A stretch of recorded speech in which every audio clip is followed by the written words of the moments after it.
your emails.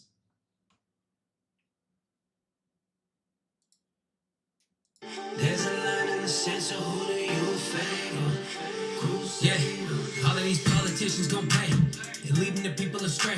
They're pushing the needle, they want you to be in the fetal, so we need to pray. Give me that green light, I'm extreme right. Now stay ready for street fight. Mind your biz, stop pushing it evil. Them kids won't be no beef right, but there is now when we ready. Look, who wanna get it? I wanna live, but the Bible says it'll be better. We in the end times, I defend mine. I'm a Christian, don't wanna be friendly, but you pushing us over the levee. With your Baphomet trying to cast a hex. Now I have to flex on you heavy, and I hope you're ready. Is everything burning down? I'm in the word and I'm burning now. Earth is a curse and I feel like a hearse, but I know that Satan is furnace bound. Need a fresh start and I'm with it. The best part is I'm with it. Got the Kevlar with the head guard. We gon' press hard to the finish. We need a crusade. Go and destroy all the temples of a new age. Restoring the life God with the 2A. You don't read your Bible, there was too crazy. We need a new age. Think we need a crusade.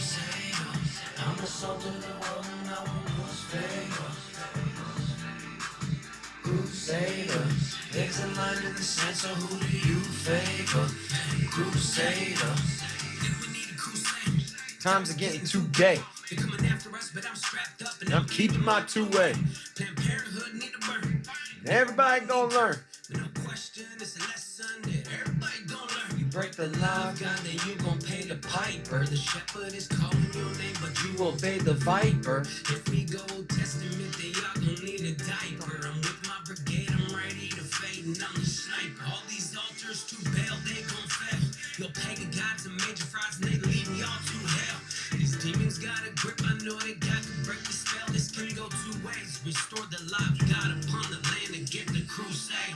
Would you want a crusade? Go and destroy all of the temples of the new age. Restoring the life God with the 2A. You don't read your Bible, they was too crazy. We need a new age. Think we need a crusade. I'm the salt of the world and I won't lose favor. Crusader, there's a line in the sense of who do you favor? Crusader.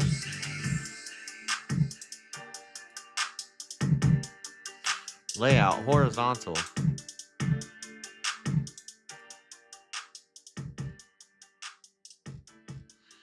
Choose if you want your live stream horizontal or both horizontal and vertical layouts. How do I do that? Maybe I have to do it before I start. Huh. Wonder what that does.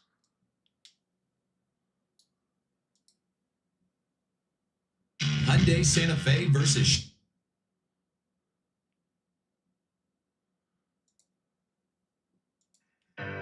Yeah. This is not what I thought it was. That's not what I clicked on.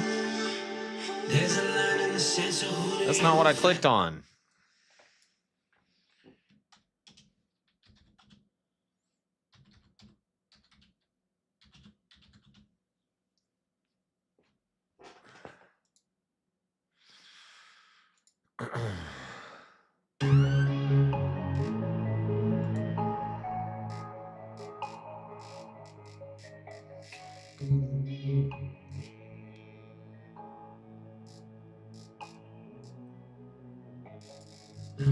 My ups are trying to plot, but they will never win. I'm behind the cross and you will never find me. I'm on the mountaintop, I'm 20 steps ahead of them.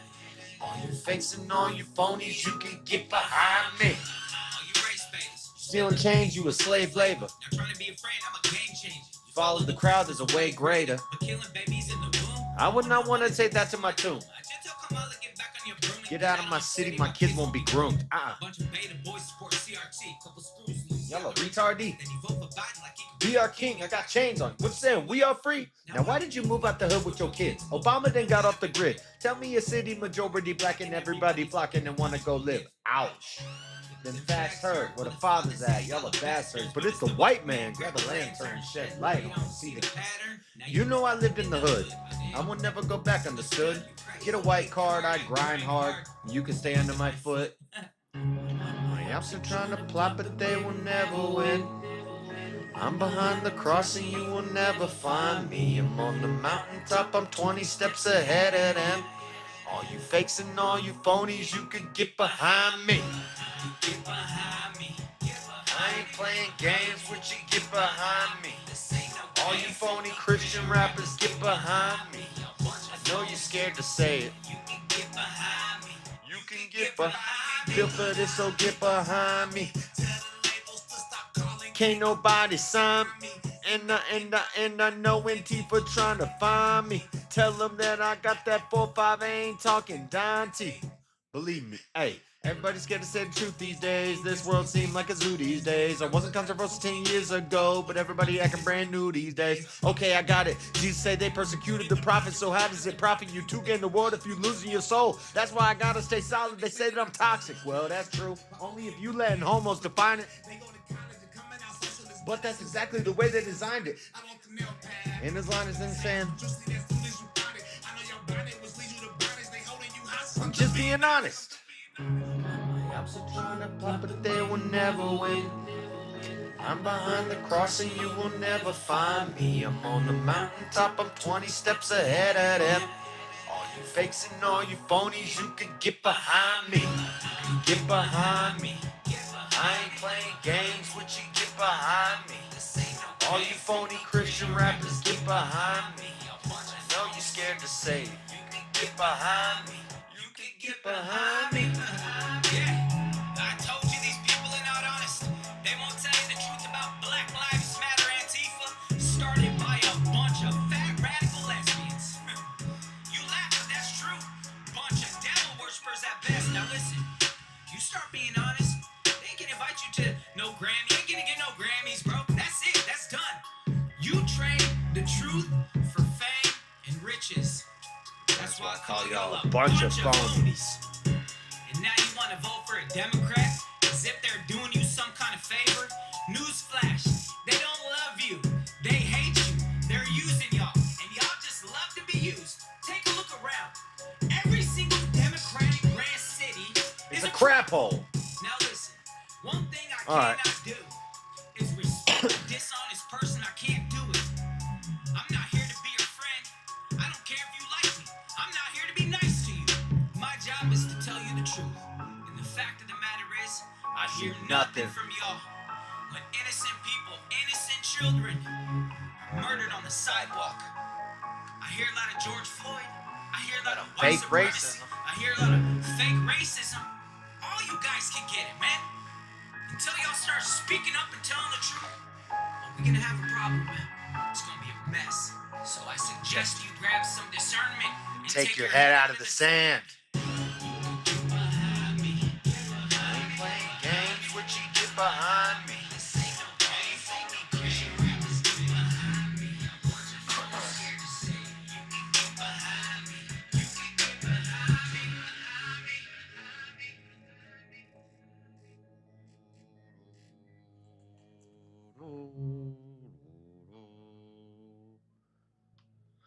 All right.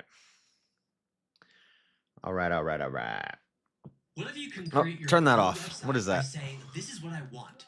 With Shut up. All right, guys, what's up? Good morning. It's been a minute.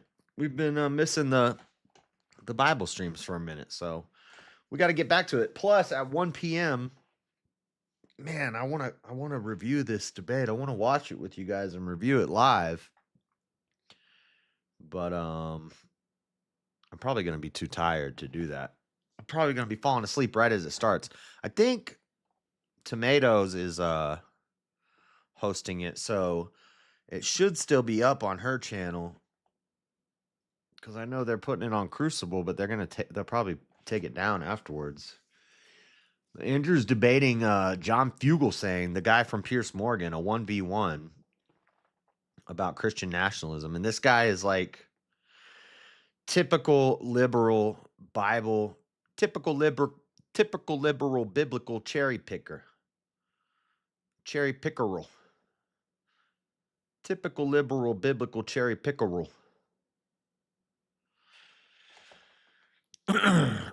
He cherry picks and he twists the Bible to turn Jesus into a communist, say that the Bible justifies abortion. Andrew was doing a TikTok invasion, so I guess he's been doing his research on this topic so that he doesn't get caught off guard.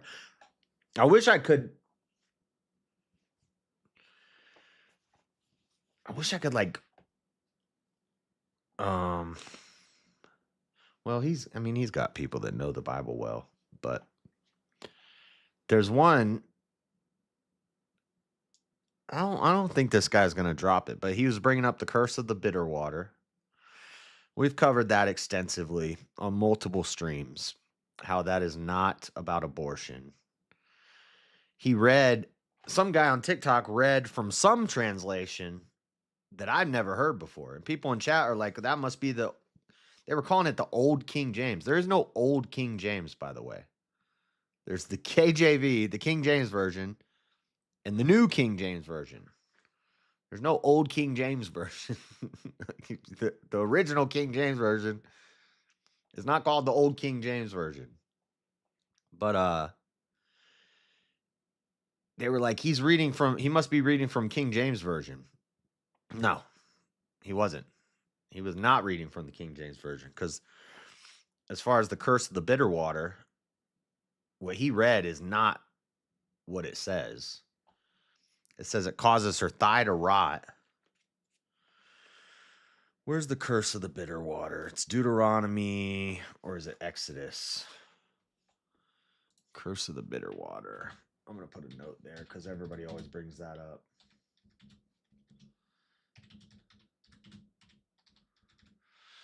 Curse of the bitter water is Numbers 5:11-31.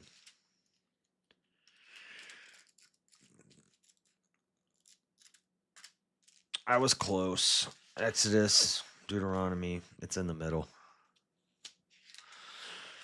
Numbers 5. People will use this to say that it justifies abortion. God gives orders for how to do an abortion. It's holy water with dirt sprinkled in it. And it's a curse on a woman who's suspected of cheating. So the husband suspects his wife of cheating, takes her to the priest. The priest gives her the bitter water, which is holy water with dirt in it, dirt from the tabernacle floor. And then if nothing happens and she has the baby, well, and also it also doesn't say it doesn't say necessarily, hold on, let me see. Okay. The Lord spake unto Moses, saying, Speak unto the children of Israel, and say unto them, If a man's wife go aside and commit a trespass against him, and a man lie with her carnally, and it be hid from the eyes of the husband, and be kept close, and she be defiled, and there be no witnesses against her, neither she be taken with the manner, pregnant, and the spirit of jealousy come upon him, and he be jealous of his wife, and she be defiled, or if the spirit of jealousy come upon him, and he be jealous of his wife, and she be not defiled. So basically, wife is hanging out with a dude, and the guy starts to have some suspicions. Now, whether or not she has sex with the dude is irrelevant. The issue here is the woman is running around with other men. You know, he gets home from work. She's supposed to be there and have dinner ready. She's not there. She comes home. He says, Where you been? She's like, I've been with Johnny down the street. We were grocery shopping together. He's like, Where are the groceries? Oh, well, we were grocery shopping for him. Why the hell are you grocery shopping with Johnny for his groceries? He can get his own groceries. He's a grown man. What you doing, Julia? And she says, I didn't do anything. He's a friend. Now, whether or not she's laying with him, whether or not she's pregnant, is irrelevant. When the husband has a suspicion, he takes her to the priest. Then shall the man bring his wife unto the priest, and he shall bring her offering for her the 10th part of an ephah of barley meal. He shall pour no oil upon it, nor put frankincense thereon, for it is an offering of jealousy, an offering of memorial, bringing iniquity to remembrance. And the priest shall bring her near and set her before the Lord. And the priest shall take holy water in an earthen vessel, and of the dust that is in the floor of the tabernacle, the priest shall take and put it into the water. See, I told you guys I know what I'm talking about. Okay, so you get the holy water in an earthen vessel. That means a clay pot. And he puts some dust from the floor of the tabernacle into the pot. Okay, so all this is water with dirt in it. Okay, but it's holy water and it's holy dirt. All right, it's blessed. So it's not just water and dirt, but essentially it's just water and dirt, right? And if a woman just drank water and dirt, water with some dust in it, that would not abort her baby. So first off, that's where they're wrong when they say this is God telling the priest to do an abortion. First off, we don't even know if the girl's pregnant or not. We don't even know if she did anything or not. She might be innocent. She might have really been getting grocery with Johnny. Okay?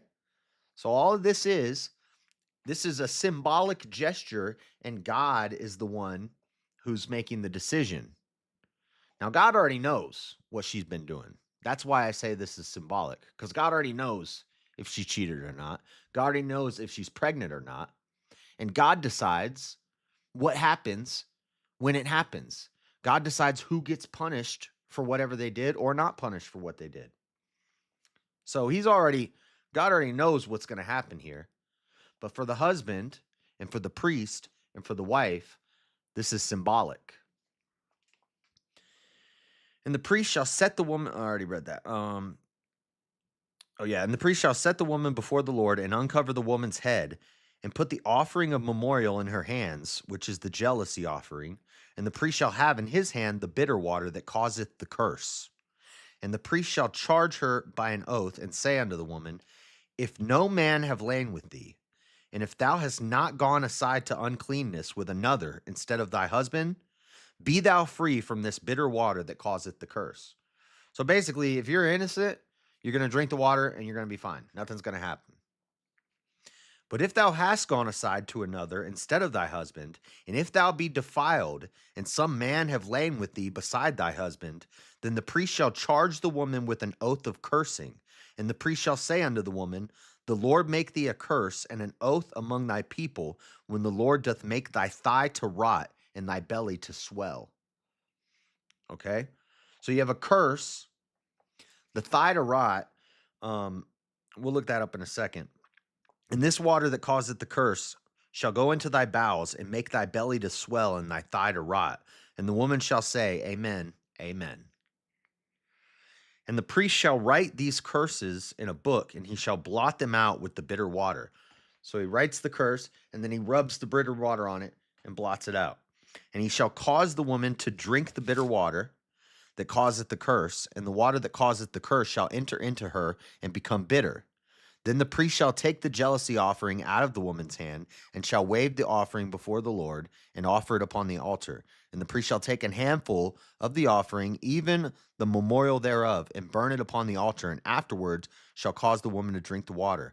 And when he hath made her to drink the water, then it shall come to pass that if she be defiled, and have done trespass against her husband, that the water that causeth the curse shall enter into her, and become bitter, and her belly shall swell, and her thigh shall rot, and the woman shall be a curse among her people.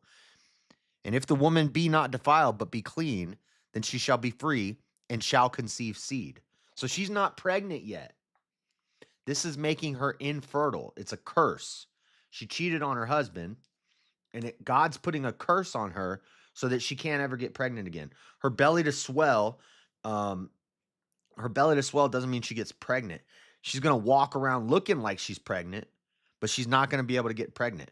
The thigh to rot is a limp. She's going to be basically she's going to be a gimp. She's going to be a gimp looking like she's pregnant, but is infertile. She can't have babies no more. That's what all that means. But if she's innocent, there is no curse from God, and she can go sleep with her husband and make babies. This is nothing about abortion. This is not an abortion procedure in the Bible. Anybody who reads it that way hasn't read it hasn't studied it, hasn't looked into it. They just heard this in a freaking TikTok video or a YouTube video and they parrot it. They say, the Bible talks about abortion. Get off of TikTok. Stop watching shorts. There's nothing worth learning in a minute. You can't learn anything worth learning in a minute. If you see a short that tells you, did you know the Bible has an abortion procedure in Numbers 5? The priest gives the woman cursed water that God tells him to give to make her have an abortion? No, that's not what happens. The people who say that are stupid. Okay, what's the other one? The two guys get in a fight, and two drunk guys are fighting, and you know how women be. Women always trying to get involved in the fight. Two guys are fighting, a woman always trying to get involved and say, no, stop it. Oh, separate. Go, come on, guys, don't fight. And then she gets punched right in the belly on accident. In that situation, the pregnant woman who got involved in a fight she shouldn't have even been getting involved in, or let's say she's just walking down the street and there's a tussle and these two drunk guys fall into her and knock her over and land on her belly. Whatever. Essentially, if something's going on between two guys, and it's weird that they had to put this in the Bible because it must have been a regular thing. Like, I'm sure there were a lot of drunk guys fighting in the streets. And Israel was making lots of babies. So a lot of drunk guys fighting in the streets, a lot of pregnant women walking around, tussles happening. They bump into the woman. They hit her in the belly. Okay. If she miscarries, if the baby dies, then you pay life for life. This is where we get the eye for an eye, tooth for a tooth, life for life, etc., etc. If she gives birth to the baby, let's say she miscarries or she has a what's it called? An early, what's it called? When you have your baby early. She has the baby early. If that happens, if the baby's born and it's fine, then you just pay a fine to the husband. Okay? If the baby comes out and it's messed up, you repay eye for eye, tooth for tooth, ear for ear, life for life. If the baby dies, if she miscarries and the baby dies, you kill those guys. Premature, yeah, that's what I was thinking about. I was thinking about prenature or prenatal. Premature. So neither of those two stories justify abortion. I don't even know how they get the second one. The bitter water, I guess in some translations, and in some interpretations, you could read that into it. But that's bad. It's wrong interpretations and it's wrong translations. That's not what it says. And we've looked into the Hebrew. Hebrew. James knows. And then the other one, the Fugelsang guy's not going to bring this up, but another common one they bring up is when they're talking about the guy that sees the slave in the field. And they, in the NIV version, it says if a guy sees a slave in the field and he grapes her, the NIV uses the word grape. I'll just say it. The NIV uses the word rape. No other translation uses the word rape there. They all use the Hebrew word that means to take hold of. Now, when you read Song of Solomon, you can kind of tie that into what this means. It's if you read about Boaz and Ruth. Ruth was working in the field as a slave for Boaz to gain his approval to marry him.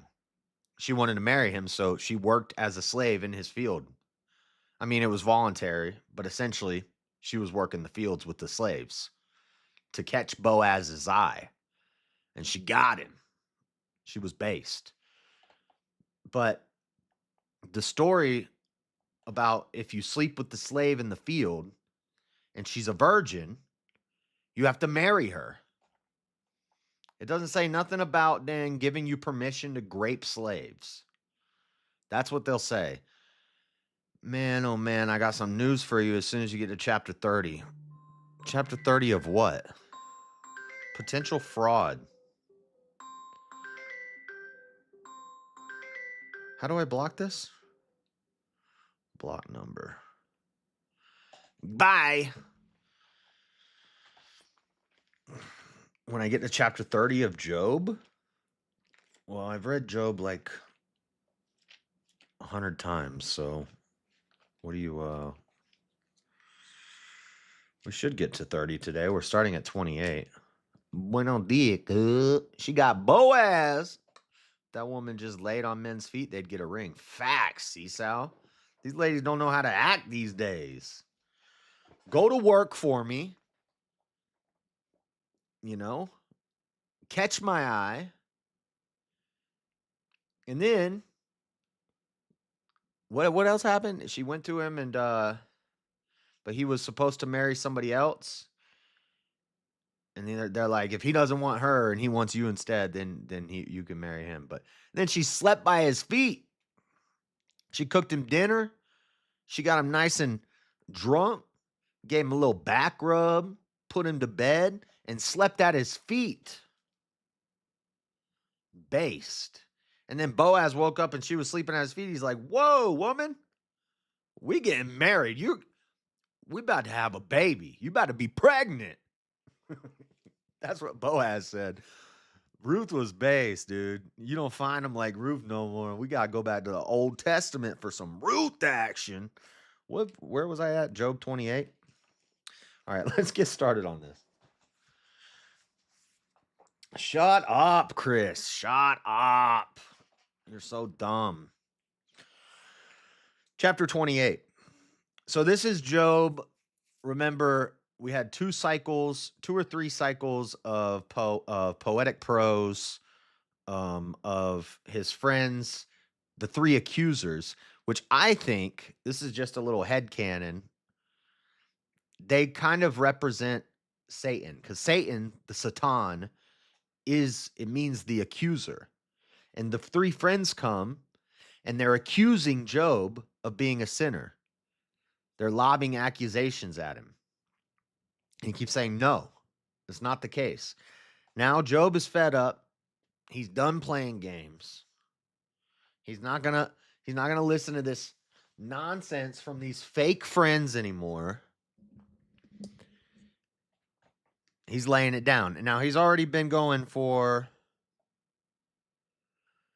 2 chapters, but Job is going to talk consistently for another like 2 or 3 chapters. And then another character enters. And then shortly after that, and then Job and him kind of have a back and forth. I forget his name, but we're about to find out. And then God comes. And then the last 4 chapters, we switch back to narrative. All right, so chapter 28. Surely there is a vein for the silver and a place for gold where they find it. Fine it. Fine. Iron is taken out of the earth, and brass is molten out of the stone. He setteth an end to darkness, and searcheth out all perfection.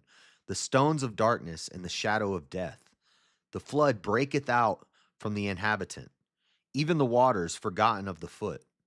They are dried up, they are gone away from men. As for the earth, out of it cometh bread, and under it is turned up as it were fire. I'm sure Steelman would say that that's mushrooms that it's talking about. I could see how you could get that out of that. The stones of it are the place of sapphires, and it hath dust of gold. Oh, no. Yeah, he definitely would say that's talking about mushrooms. Some golden trumpets or something. There's a path which no fowl knoweth, and which the vulture's eye hath not seen. Which is crazy. That's a cool metaphor there. Because if you've ever seen a vulture, they they can spot their scavengers, right? And they have really good eyesight. They can spot roadkill from 2 miles away, and they can glide. I think they can glide longer than any bird. Without flapping their wings, they can glide for like 2 miles, and they just circle.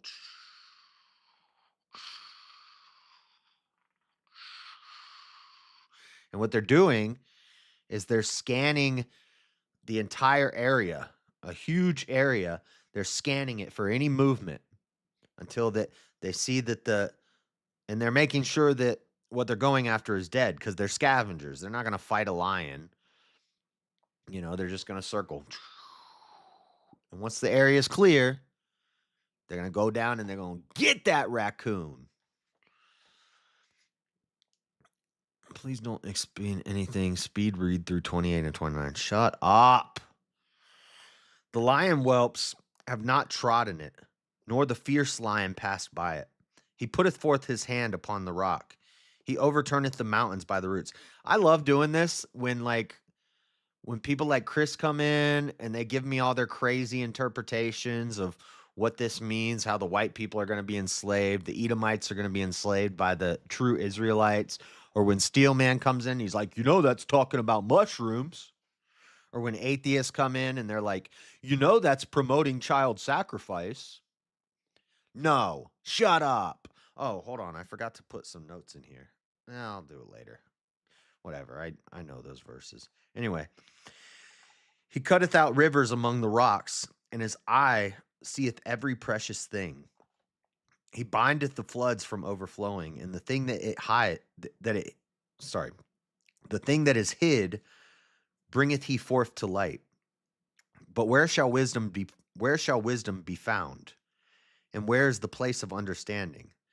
Man knoweth not the price thereof, neither is it found in the land of the living. Where shall wisdom be found, and where is the place of understanding? Man knoweth not the price thereof, neither is it found in the land of the living. That's deep. That's deep. That verse go hard. Those verses go hard. Where shall wisdom be found, and where is the place of understanding? Man knoweth not the price thereof, neither is it found in the land of the living. The depth said, it is not in me, and the sea saith, it is not with me. It cannot be gotten for gold, neither shall silver be weighed for the price thereof. It cannot be valued with the gold of Ophir, with the precious onyx or the sapphire. The gold and the crystal cannot equal it, and the exchange of it shall not be for jewels of fine gold. No mention shall be made of coral or of pearls, for the price of wisdom is above rubies. Rubies are more rare than diamonds. The topaz of Ethiopia shall not equal it, neither shall it be valued with pure gold. Whence then cometh wisdom? It comes from God. Whence then cometh wisdom, and where is the place of understanding? Seeing it is hid from the eyes of the living, and kept close from the fowls of the air. Destruction and death say, we have heard the fame thereof with our ears. God understandeth the way thereof, and he knoweth the place thereof. For he looketh to the ends of the earth, and seeth under the whole heaven, to make the weight for the winds, and he weigheth the waters by measure. When he made a decree for the rain, and a way for the lightning of the thunder, then did he see it, and declare it. He prepared it, and searched it out. And unto man he said, behold, the fear of the Lord that is wisdom. The fear of the Lord, that is wisdom. And to depart from evil is understanding. That's deep. That whole little poem right there was deep, Job. Or Isaiah, whoever wrote it. You know your God, JS. I've been called that. Just kidding. Stop it, Marilyn. Chapter 29. Moreover, Job continued his parable and said, Job continued his parable. That's important. I've said this before to people. It's one big poetic parable, and it's not even written by Job. It's a parable, and in it, people tell parables. But Lord forbid you say that. Moreover, Job continued, all you got to do is a little research.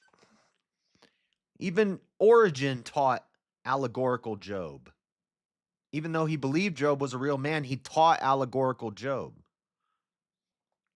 Because it's better to understand it as an allegory.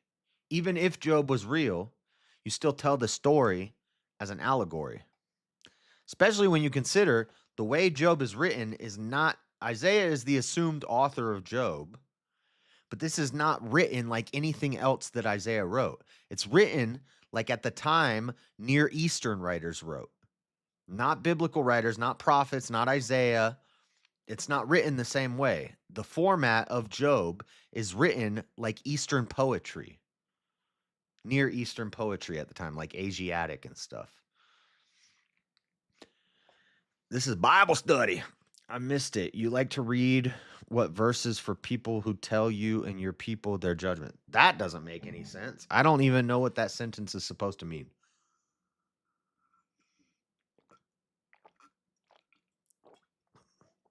This is Bible study. Sorry. It's Marilyn's fault. We got a dang Delilah in the chat. You know? I'm a man. I got weaknesses. See, Sal? Okay. Moreover, Job continued his parable and said, Oh, that I were as in months past, as in the days when God preserved me, when his candle shined upon my head, and when his light I walked through darkness, as I was in the days of my youth, when the secret of God was upon my tabernacle, when the Almighty was yet with me, when my children were about me, when I washed my steps with butter, and the rock poured me out rivers of oil, when I went out to the gate through the city, when I prepared my seat in the street. The young men saw me and hid themselves, and the aged arose and stood up. The princes refrained talking and laid their hand on their mouth. The nobles held their peace, and their tongue cleaved to the roof of their mouth. When the ear heard me, then it blessed me. And when the eye saw me, it gave witness to me. That go hard. Dude, Marilyn's about to get that tattooed on her. When the ear heard me, then it blessed me. And when the eye saw me, it gave witness to me. Because I delivered the poor that cried, and the fatherless, and him that had none to help him, the blessings of him that was ready to perish came upon me. And I caused the widow's heart to sing for joy. I put on righteousness, and it clothed me. My judgment was as a robe and a diadem. I was eyes to the blind, and feet was I to the lame. I was a father to the poor, and the cause which I knew not I searched out. That's deep. And I break the jaws of the wicked. I break the wicked's jaws. I like that. I go hard. And I pluck the spoil out of his teeth. Then I said, I shall die in my nest, and I shall multiply my days as the sand. My root was spread out by the waters, and the dew lay all night upon my branch.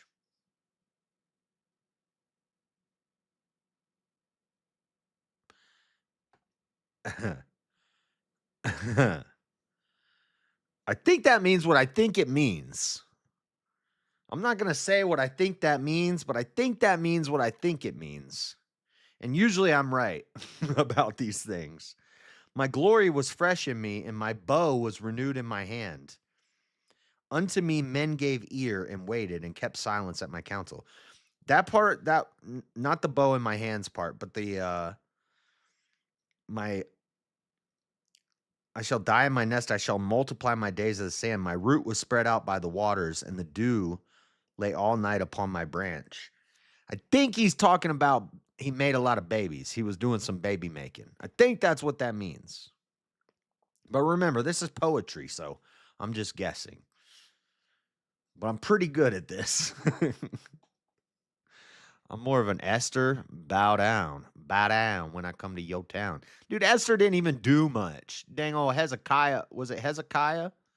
He was the G. Who's the dude that was out there in the streets standing in front of the gates the whole time until he finally got to talk to the king, and then uh he was supposed to go in the gallows, but instead they put the other guys in the gallows. He did all the work. Esther was just begging the king for stuff. And he would talk to Esther, but he wouldn't talk to it wasn't Hezekiah. I forget his name. Not sure what that verse means, but it does sound weird. I think it means he made babies. He made lots of babies. Unto me men gave ear and waited and kept silence at my counsel. After my words they spake not again, and my speech dropped upon them. And they waited for me as for the rain, and they opened their mouth wide as for the latter rain. If I laughed on them, they believed it not. And the light of my countenance they cast not down. I chose out their way, and sat chief, and dwelt as a king in the army, as one that comforteth the mourners. Dude, Job is based. Mordecai. Yeah, Mordecai. Mordecai was the gangster in that story. Esther was cool, but you know. You say my foremother Esther didn't do much? Yeah, calm down, mama's boy. All right, chapter 30. You ready? Here we go, Chris. Chapter 30. I'm going to read it, and I'm not going to read your chats. And when I get to whatever part I think you're going to be like, oh, you know, what's the meme? Oh, and the guy falls back. I just imagine I'm going to get to a verse, and once I read the verse, it's going to be like that meme. Oh, you know how black people do. Oh, oh. You got to start clapping and like stand up. You can't sit down. All right. I'm on 30. I'm not jumping to 30. I'm on 30. All right. Don't say anything. Don't say anything, Chris. I'm not going to read it.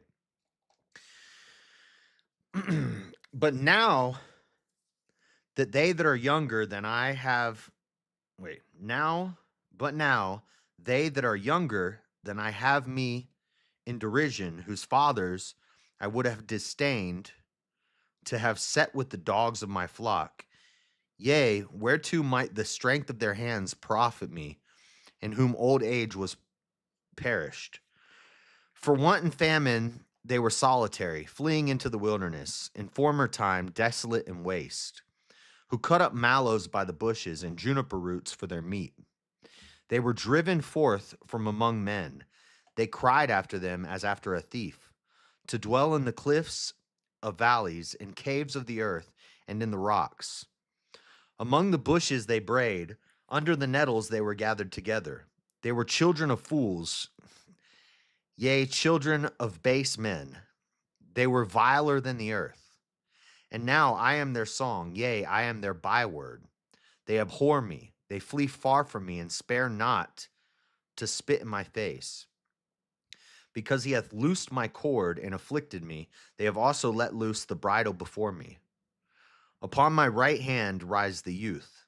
They push away my feet, and they raise up against me the ways of their destruction. They mar my path, they set forward my calamity, they have no helper. They came upon me as a wide breaking in of waters. In the desolation they rolled themselves upon me. Terrors are turned upon me.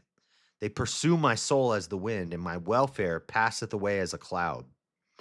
And now my soul is poured out upon me. The days of affliction have taken hold upon me. My bones are pierced in me in the night season, and my sinews take no rest. By the great force of my disease is my garment changed. It bindeth me about as the collar of my coat.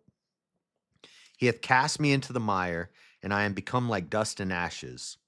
I cry unto thee, and thou dost not hear me. I stand up, and thou regardest me not.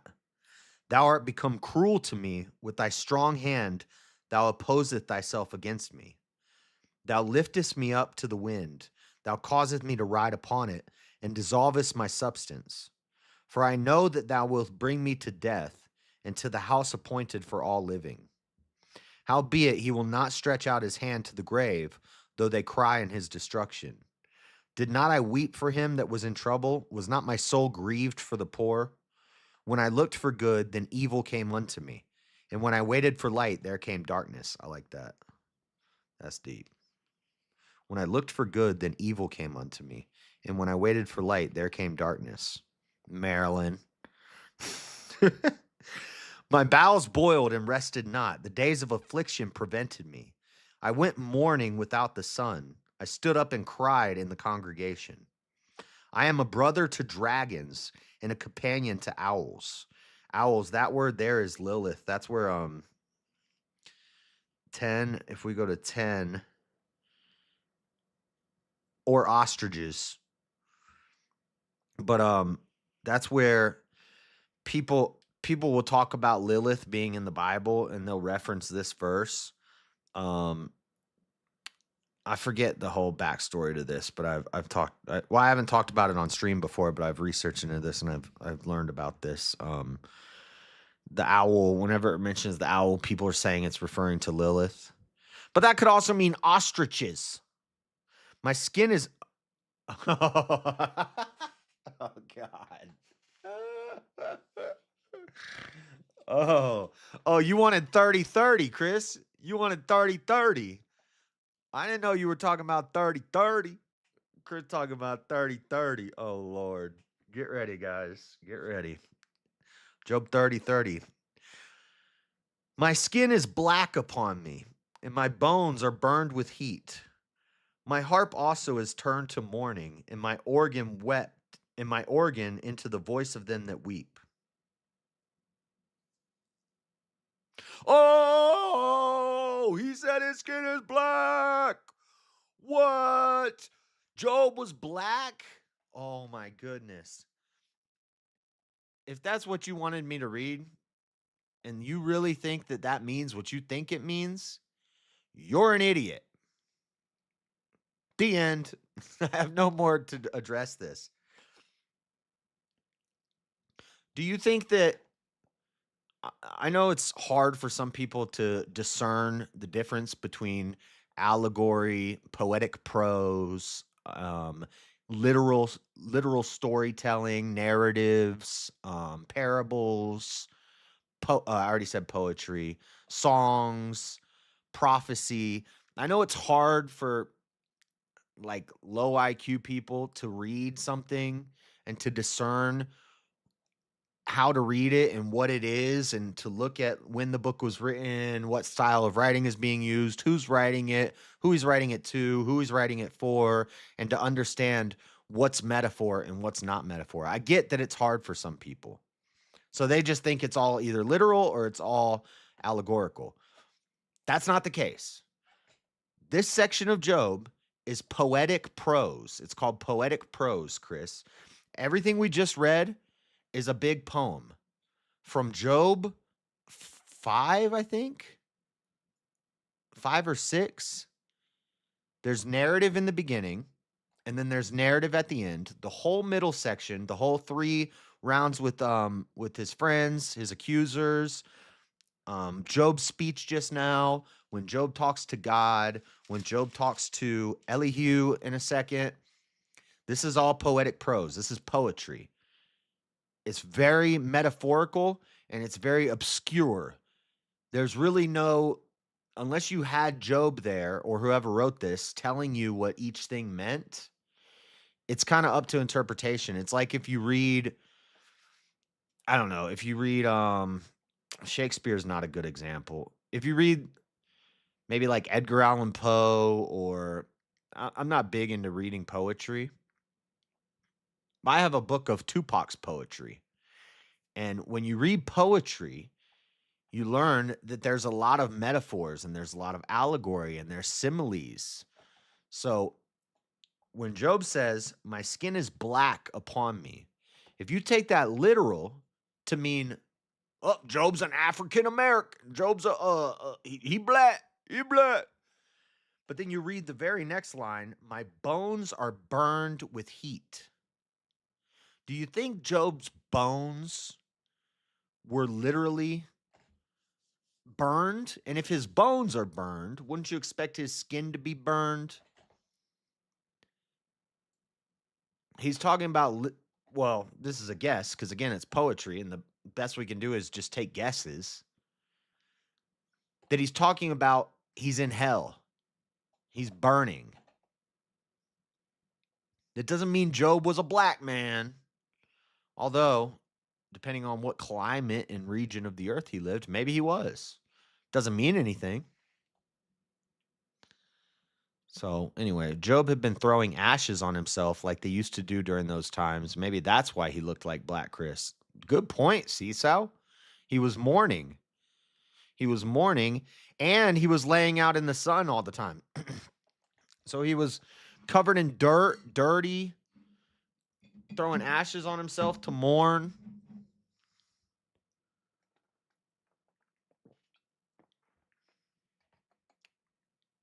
What do you think his harp was turned to mourning and his organ to the voice of them that wept? Do you think he was sitting there and he had a harp next to him that started crying, and that he had an organ next to him that when he played it, it played the screams of the sad people? Do you think that's literal? Because if you're taking that one line right there literal, you got to take all of this literal. You think his bowels were literally boiling? Why don't you read the whole thing in context? My bowels were boiling. I went mourning without the sun. I stood up and cried in the congregation. I am a brother to dragons and a companion to owls. My skin is black upon me, and my bones are burned with heat. My harp is also torn. He's talking about mourning. He's talking about grieving. He's talking about living in hell. His whole life is hell right now, and he's mourning. He's tearing his clothes. He's throwing ashes on himself. If you just, and this is why you can't trust people like Chris, because they'll cherry pick one little line out of that and they'll say, my skin is black upon me. That proves Job was black. And that proves that the white man is an Edomite and the chosen ones are black. Bro, do you even know when this story takes place? I'm pretty sure, I don't want to say this. Well, I've said it before. I think it takes place after Noah because he talks about rain. But it could have been written later. I don't think we actually know when the story takes place, like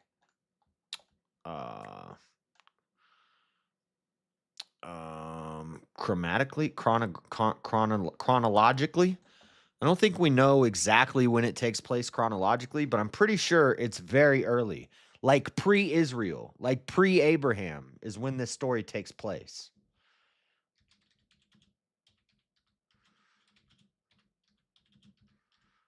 It's going to say we don't know. But there's going to be guesses.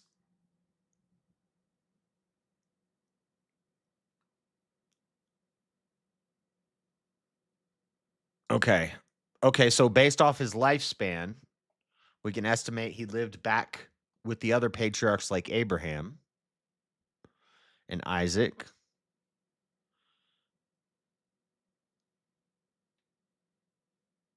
Abraham and Jacob. The book does not mention Mosaic law, which indicates it took place before this legal code was established. For example, Job's daughters were considered equal heirs with his sons, a custom that was not the case under Mosaic law. So this is pre-Moses.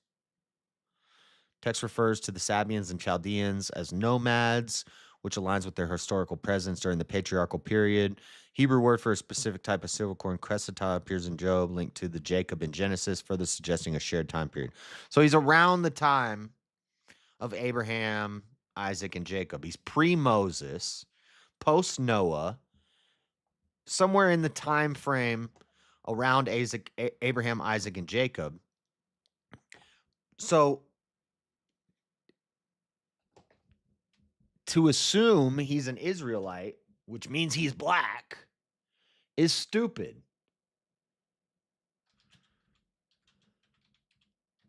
He might have been.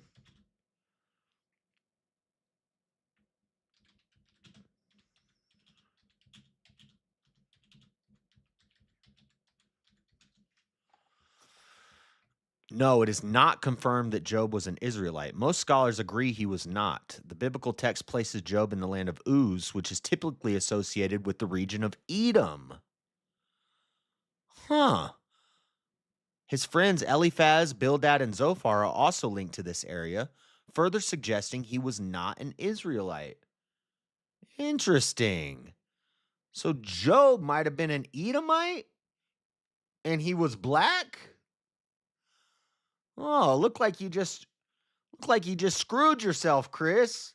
This is what's called doing research. Dummy.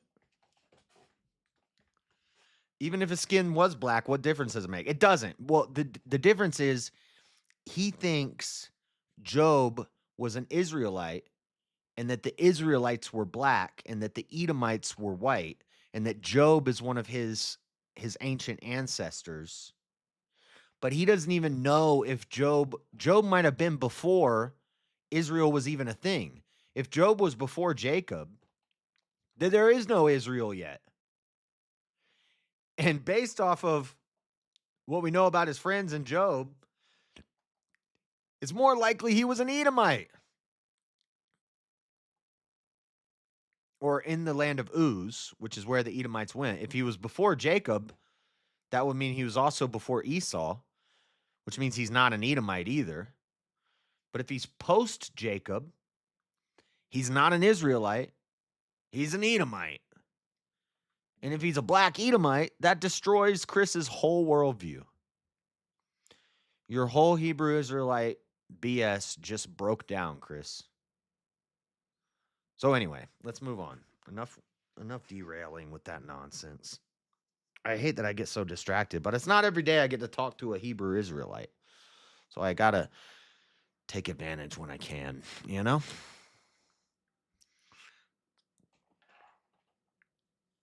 All right. I made a covenant with mine eyes. Why then should I think upon a maid? For what portion? Why should I think upon a maid? I'm saying the same thing, Job. It's tough, though. For what portion of God is there from above? And what inheritance of the Almighty on high? Is not destruction to the wicked, and a strange punishment to the workers of iniquity? Doth not he see my ways and count all my steps?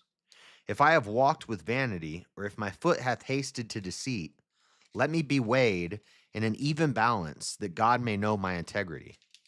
If my step hath turned out of the way, and mine heart walked after mine eyes, and if any blot hath cleaved to mine hands, then let me sow and let another eat. Yea, let my offspring be rooted out.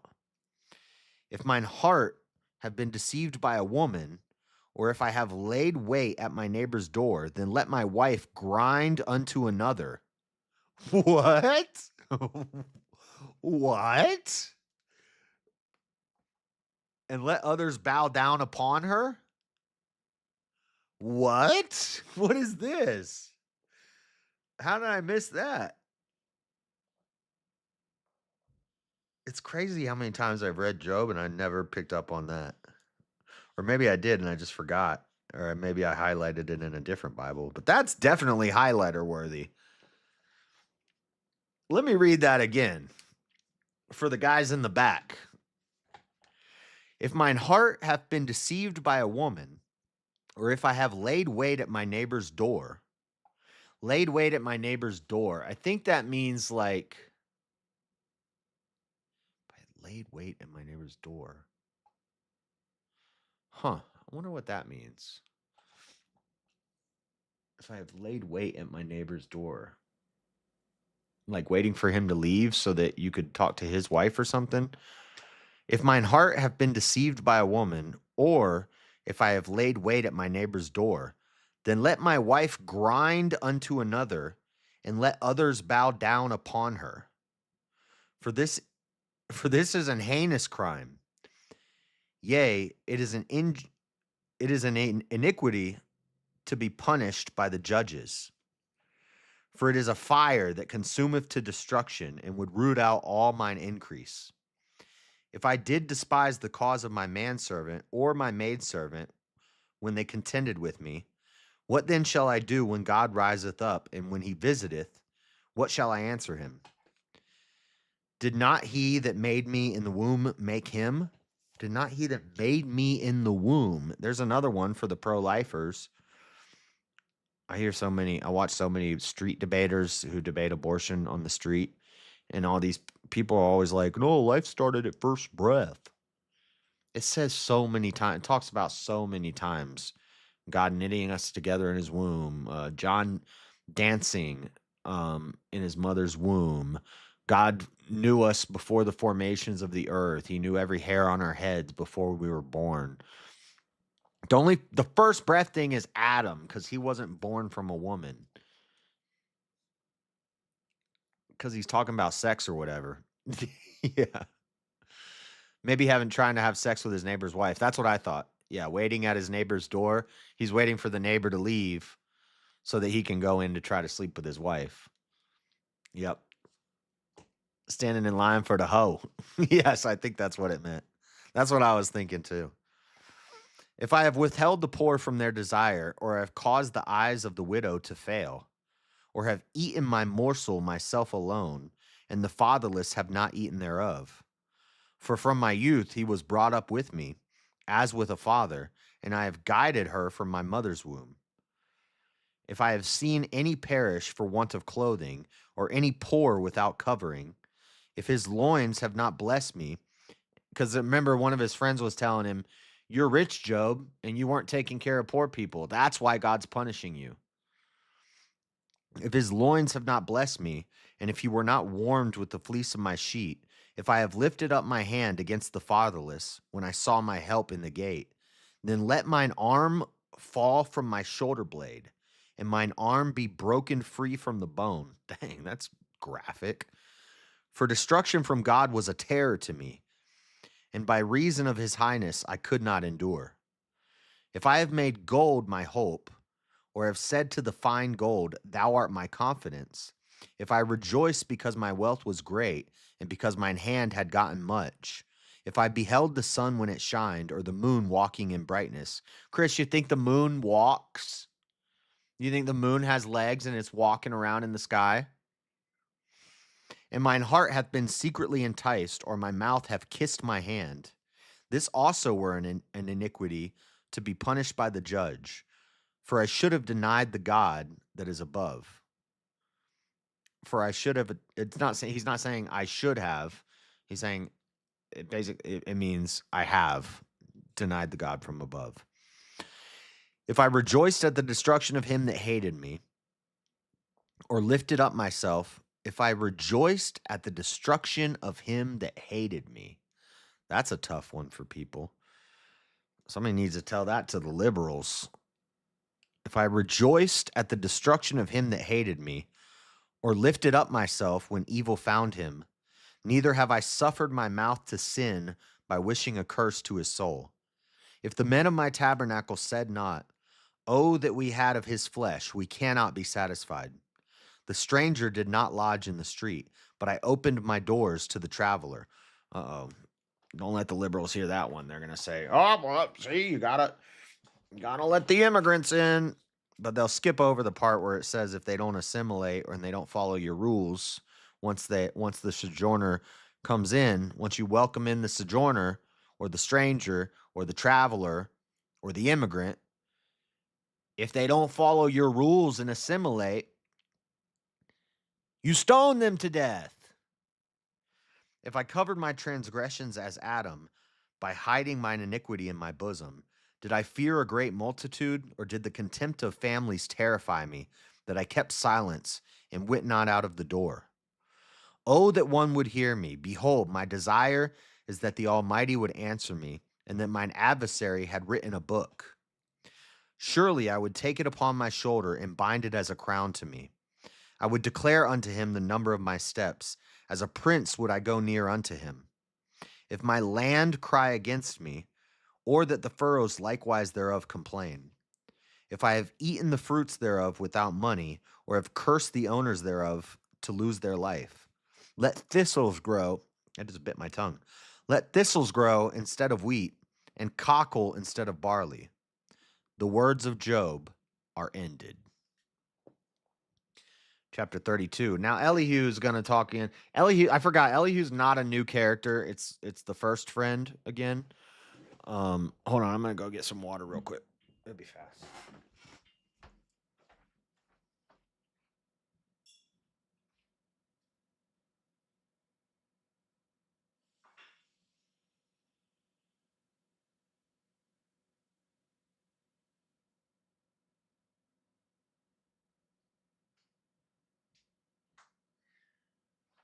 We need a crusade.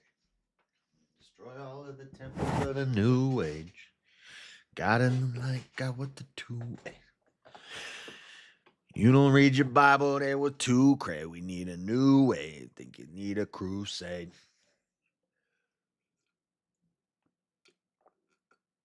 Crusader. I'm the salt of the world now. Who do you favor? Crusader. All right.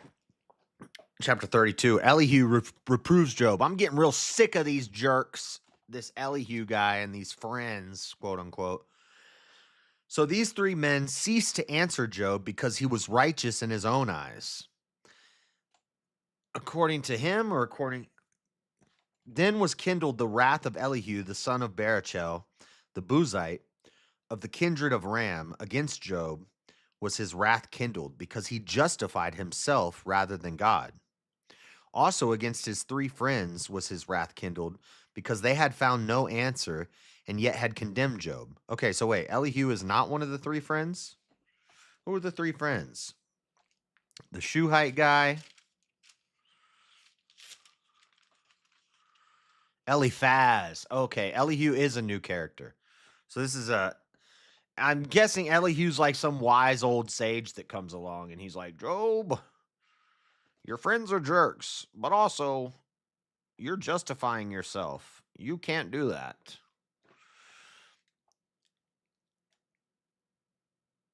Job just told you that you and your people are a base people. You're an idiot.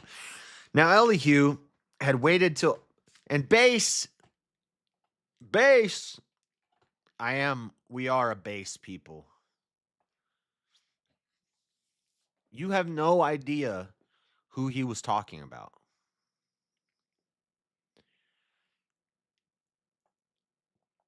How do you know, assuming he's from the land of Uz, how do you know he's not talking about your people?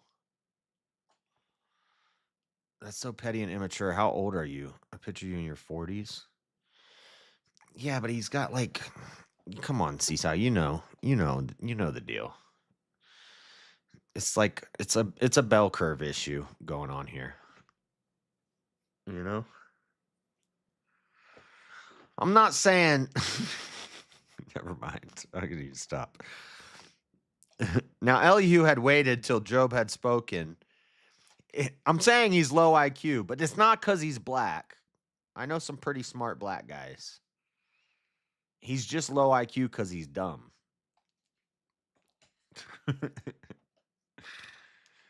Now Elihu had waited till Job had spoken because they were elder than he. When Elihu saw that there was no answer in the mouth of these three men, then his wrath was kindled. And Elihu, the son of Barachel, the Buzite, answered and said, I am young, and ye are very old. I guess he's not a wise old sage. Wherefore I was afraid, and durst not show you mine opinion. I said, days should speak, and multitude of years should teach wisdom. But there is a spirit in man, and the inspiration of the Almighty giveth them understanding. Great men are not always wise, neither do the aged understand judgment. Therefore I said, hearken to me. I also will show mine opinion. I like that last verse. Great men are not always wise, neither do the aged understand judgment. Yeah, that's like when people are like, oh, respect your elders. Just because you're old, I have to respect you. You don't get respect just because you're old. You're not wise just because you're old. I know a lot of dumb old people, a lot of dumb, unwise, degenerate old people. Okay, you don't get any bonus points just because you lived a long time. Sorry. Therefore, I said, hearken to me. I also will show mine opinion. Behold, I waited for your words. I gave ear to your reasons, whilst ye searched out what to say. Yea, I intended unto you, and behold, there was none of you that convinced Job, or that answered his words. Lest ye should say, we have found out wisdom, God thrusteth him down, not man. Now he hath not directed his words against me, neither will I answer him with your speeches. They were amazed. They answered no more. They left off speaking. When I had waited, for they spake not, but stood still and answered no more, I said, and it's weird, when Elihu's talking now, we switch to first person, which sometimes that's an indicator that that's the writer speaking. Um, so it's possible this Elihu guy wrote the book of Job. Most scholars, though, and like church leaders and theologians and stuff, attribute the writing of Job to Isaiah, but it's not. Nobody's really sure about it. But it is interesting that as soon as Elihu talks, well, no, because Job was talking in first person too. Yeah, Job was also talking in first person. So I'm wrong. Ignore everything I just said.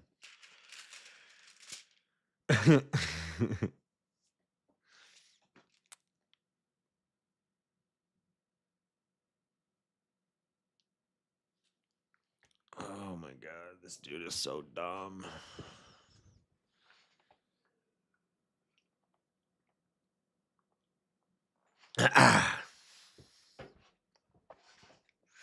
All right. I said, I will answer also my part. I also will show mine opinion. For I am full of matter, the spirit within me constraineth me. Behold, my belly is as wine which hath no vent. It is ready to burst like new bottles. You think this guy's belly is actually just pure wine, Chris? And it's about to explode? I will speak that I may be refreshed. I will open my lips and answer. Let me not, I pray you, accept any man's person, neither let me give flattering titles unto man. That's based. I don't think that means what I think it means, but it sounds like it means like when people go to college so they can have like a doctor in front of their name, and then you say their name and they're like, it's doctor, or it's reverend, or it's father, or it's pastor, or it's preacher, or it's usually it's doctor. They want the doctor title. Don't call men by their titles. You don't get a title. For I know not to give flattering titles. In so doing, my maker would soon take me away. Based. Call no man father. Except your dad. You can call your dad father, but or you just call him dad. Acquitcha?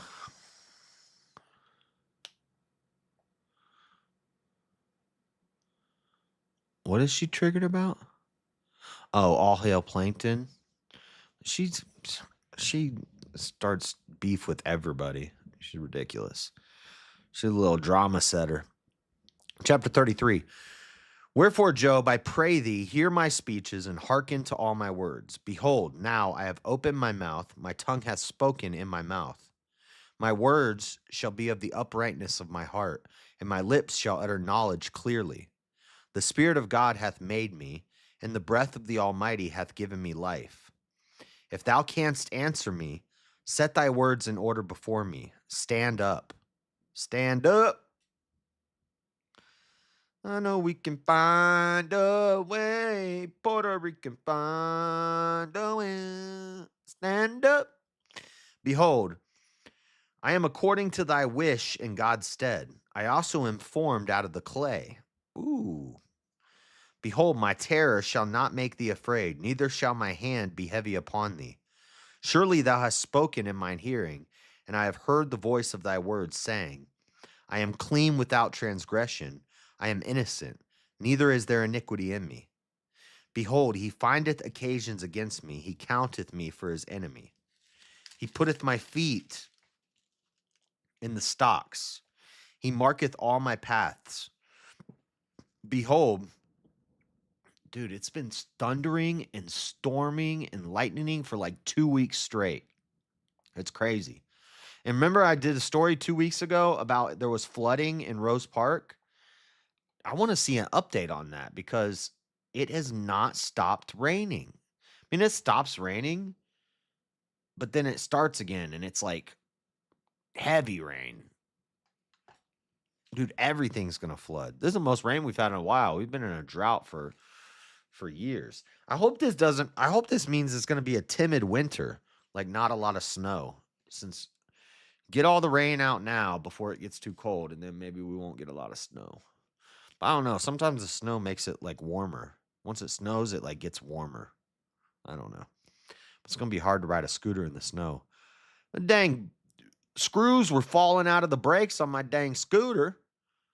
I had to take apart my scooter and put it back together again. I had to tighten up the screws because my brakes weren't working. And then I looked at them and screws were coming out of the brakes and they were going to get caught in the spokes, which would have killed me. But I fixed it. I fixed it because I'm a man and that's what men do. They fix stuff. Why dost thou strive against him? For he giveth not account of any of his matters. For God speaketh once, yea, twice, yet man perceiveth not.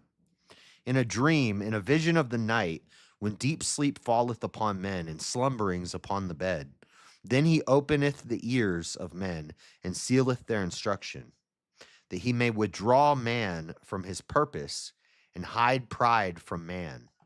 That's deep. He keepeth back his soul from the pit, and his life from perishing by the sword.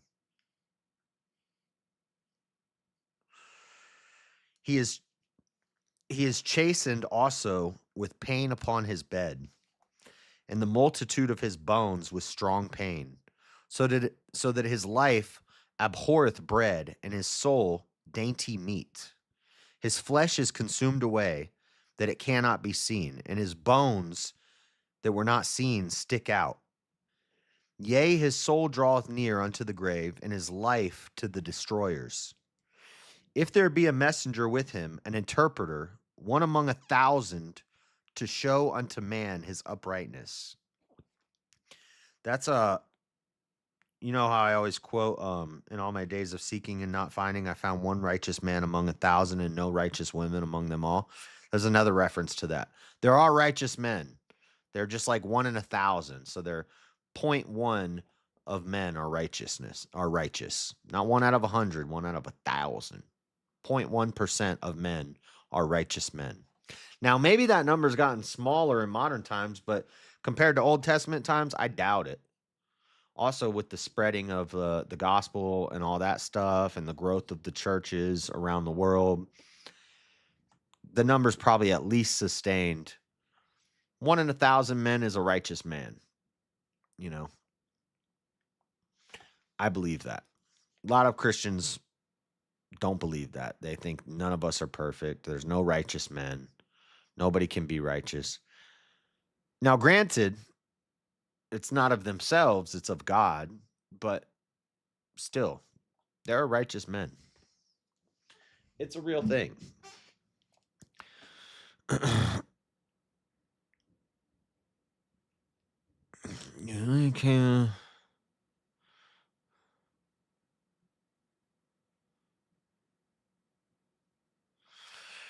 Yeah.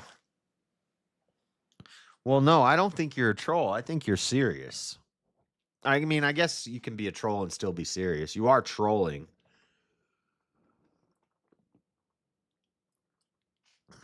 But if you're wrong, whatever. Is this a salvific issue?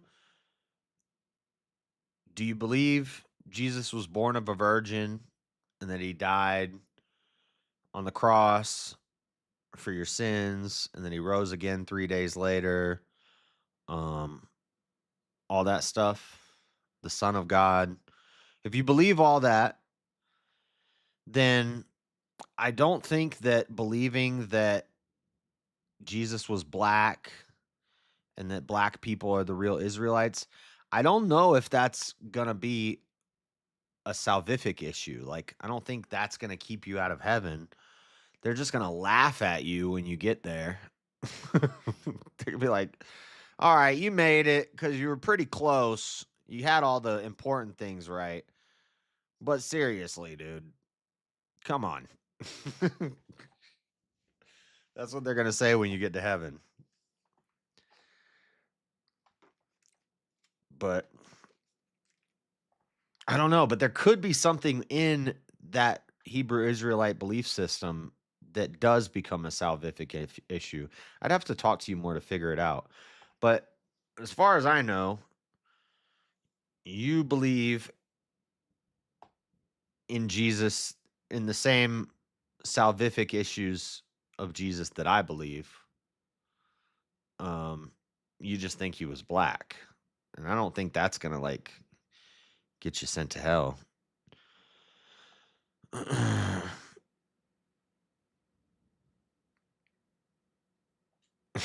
Facts, Plankton. You think Christ died for the Romans that crucified him? Um, I agree with Calvin about limited atonement. So I don't. I believe Christ died for everybody that is a son of God. Christ died for the sons of God. So Christ died for the Christians and for the sons of God who are gonna go to heaven. All the people that are in hell, Jesus didn't die for them. He died for the ones that don't go to hell. That's a whole deep thing. And I see both sides. I've just picked a side and I could be wrong. But basically the idea, did Jesus die for everybody or did he just die for the people that go to heaven? Because if he died for everybody, that means he died for the people that are in hell. But he died to forgive us of our sins, but yet his death doesn't forgive the sin of not accepting him. So then he didn't die for every sin. I don't know. I've watched lots of debates on that topic and I lean towards the limited atonement side. But I'm not 100% on that. I wouldn't die on that hill. Somebody could prove me wrong on that and I would. The problem is, like in the debate that I watched, it was a really good debate with two high level like Christian apologists and they were debating limited atonement versus Christ died for everybody. And both of them, they were just going verse for verse, back and forth, back and forth, back and forth for like 3 hours. And there's a ton of arguments for both sides. So I kind of chalked that one up to I don't know, but I lean towards limited atonement.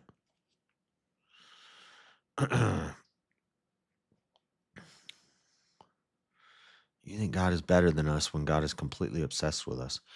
If God is completely obsessed with us, well, if we're equals to him and we are God, then why would he need to be obsessed with us? Wouldn't we just be obsessed with ourselves? Your worldview is incoherent, Marilyn. Sorry to tell you that, but you're a little crazy.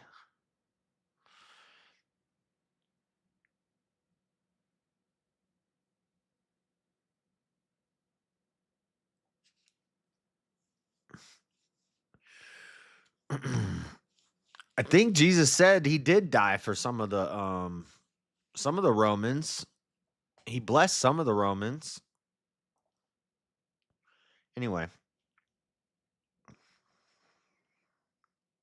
isn't that the whole message, to love your enemy, love those who hate you? Didn't we just read a verse not too long ago about loving the one who hates you? Anyway, his flesh shall be fresher. Oh, wait. Then he is gracious unto him and saith, deliver him from going down to the pit. I have found a ransom.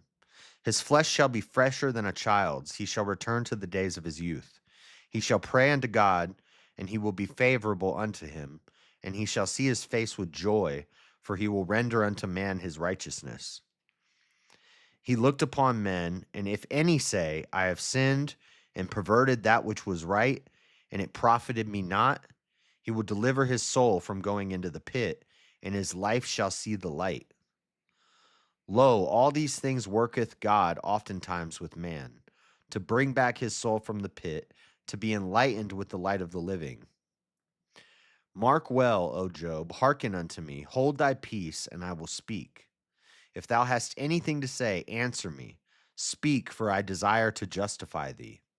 If not, hearken unto me, hold thy peace, and I shall teach thee wisdom. How long does Elihu talk? What time is it? Man, I'm not going to be able to watch this. I'm not going to be able to stay up and watch this debate. Okay, God comes in at verse 37. Elihu's going to talk for a while more. Should I try to get through all of Elihu's stuff today, right now? It's 12:12. I kind of want to get some sleep. I'm trying to see how I'm going to divide this up because we're at 34. There's 44 chapters.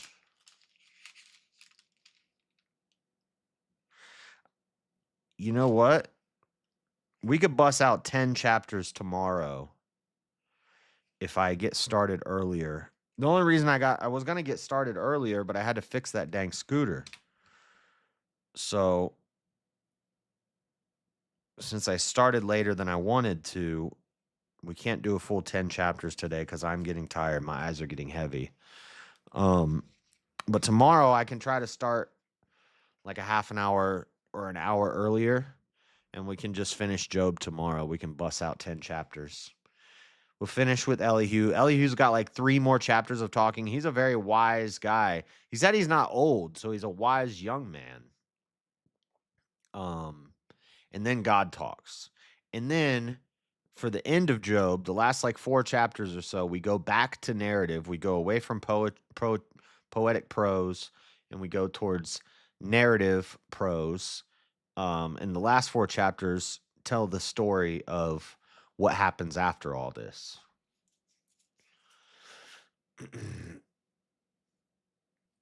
We need a crusade. I'm on the throne of the pimpins on a new age. Let's listen to some songs and then I'm going to go to bed.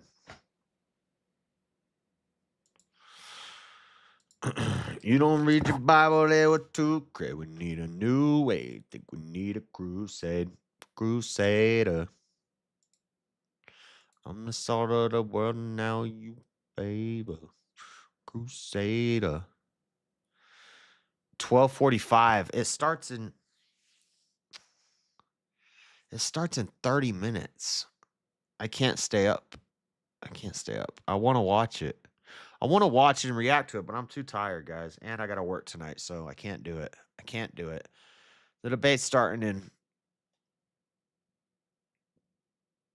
30 minutes.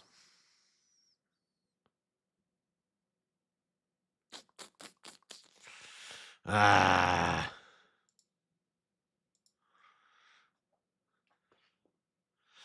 don't know. I kind of want to at least stay up to listen to the openings.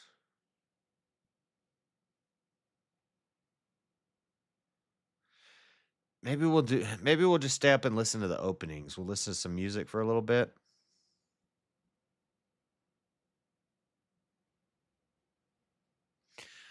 Looks like Hamas decided to execute a bunch of civilians right after the peace treaty was signed.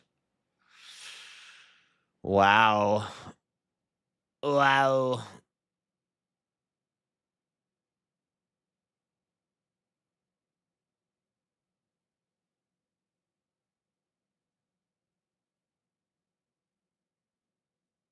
Give me a second.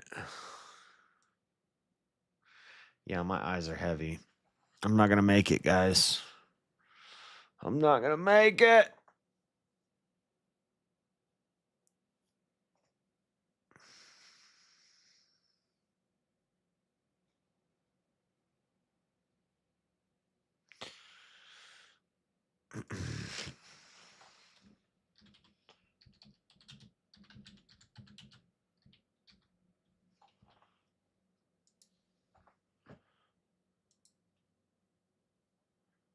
On Fighter.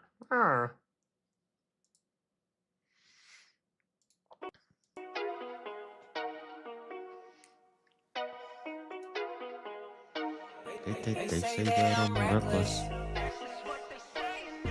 I know that I'm reckless.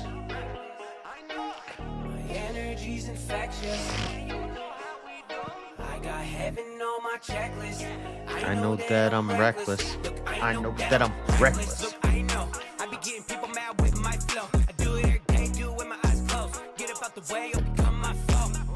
I should read the Bible and he calling me a sexist. Let me guess, probably a leftist. I'd rather be a rebel than a menace. Pissing off the devil with a vengeance. Then get up to heaven and reject it. I'm reckless.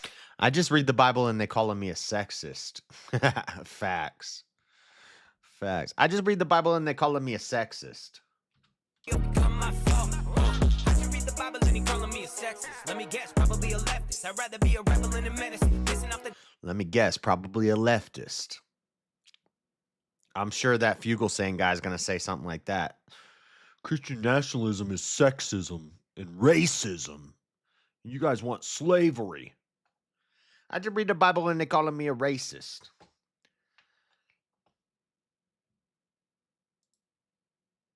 I just read the Bible and they calling me a sexist. Let me guess, probably a leftist. The devil with a vengeance, they get up to heaven and reject it. I'm reckless, and that's just me. Devil want to test, he can catch just me. I was bound, but God set the captain free. Wow. I was blind, but I can see now. They want me to chill, see therapist and get a pill. Get off the meat and drink milk. But I ain't 19, got a grill. D-boy do it for the thrill. They ain't really dying on the hill. Everybody know I'm lit and about that life. I was in a pit, now I'm out that life. I was in the grave when I found Christ. Now I make hits for the kids and it sound nice. Look, I don't need to make it big, don't need a necklace. Already got a gang of kids, don't need a Lexus. I'm still going crazy big, and that's Texas. Only one way to live, and that's reckless. I know that I'm reckless. My energy's infectious. I got heaven on my checklist. I know that I'm reckless. Look, I know that I'm coming in hot cause I came to preach. I praise God, I don't praise the priest. This Christ side, homie, I don't bang a street. I don't stay discreet, I can't tame the beast. Country boy from the wild, wild west. Coming with the heat every time I press. Gotta come clean, gotta shine my best. When I'm not me, I deny my flesh. Gotta find my rest. Every time that I turn around, I see a gate begging, I wanna burn it down. Open the Twitter, see Christians get murdered. Now they won the battle, so I gotta earn my crown. So how could I throw in the towel? I gotta be reckless, I gotta be wild. Jesus will crucify, dated and foul. One day I'll meet him and be in the clouds. I'm a hooligan, he made me new again. Give me life, so I gotta stay true to him. Keep it real and I ain't afraid to offend. There go TJ, acting like a fool again. Look, I don't need to make it big, don't need a necklace. Already got a gang of kids, don't need a Lexus. I'm still going crazy big, and that's Texas. Only one way to live, and that's reckless. I know that I'm reckless. My Energy's infectious. I got Heaven on my checklist. I know that I'm reckless. I know that I'm reckless. I know that I'm reckless.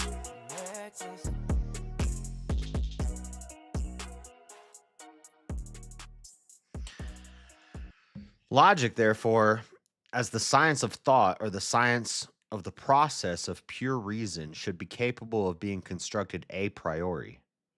That means theoretically without observation.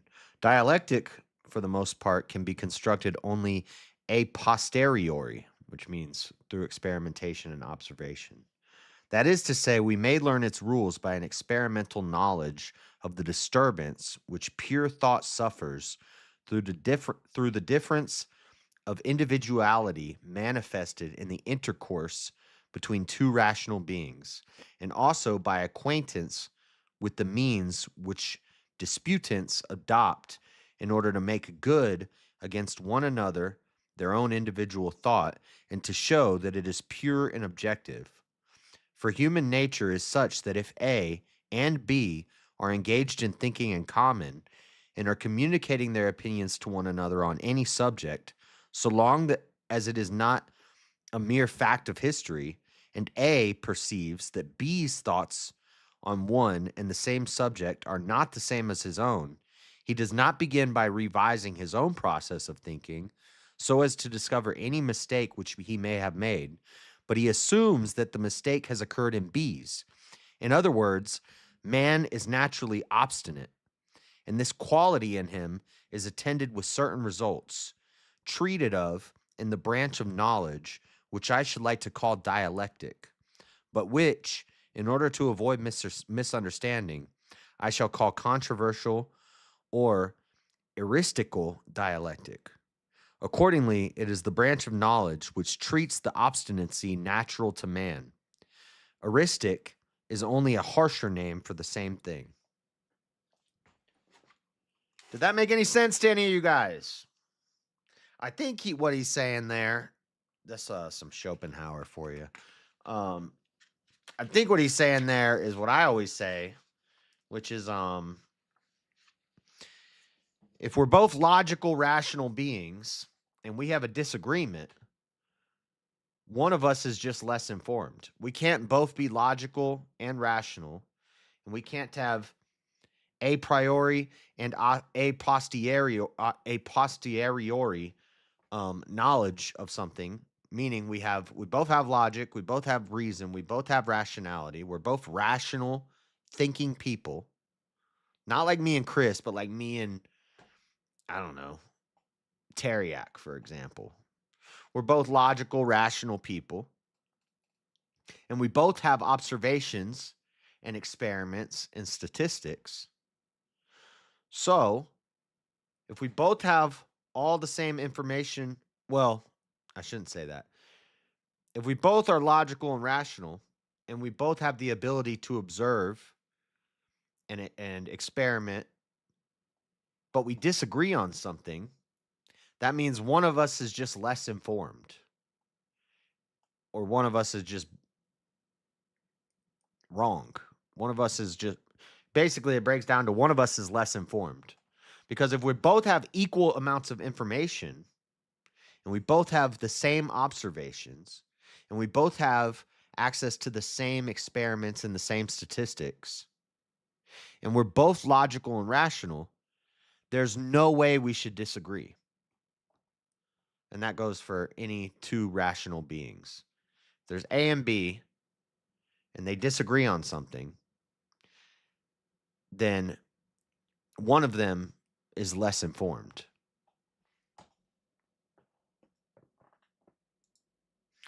Doesn't make you flawed, just misinformed. Yep.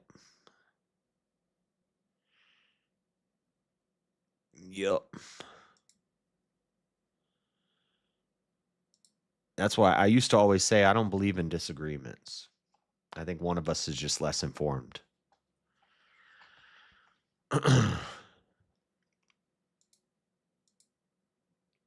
Unless you're talking to like an irrational, illogical dummy, in which case even if you were both equally informed, you would still disagree because one of the people is just illogical and irrational.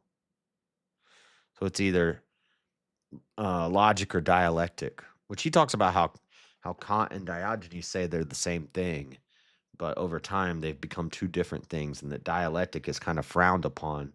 But this whole book, this is called The Art of Controversy, and it's about rhetoric and dialectic, not to be confused with dialect, but dialectic. It's basically it's how to win debates with your words instead of your knowledge. is what that book's about. It's not a very big book. It's just a little piece of book. It's just a little piece of book. But that page, I just read you a page out of this book. From here to here is one sentence. That was all one sentence. No, okay, I'm wrong. It's 1,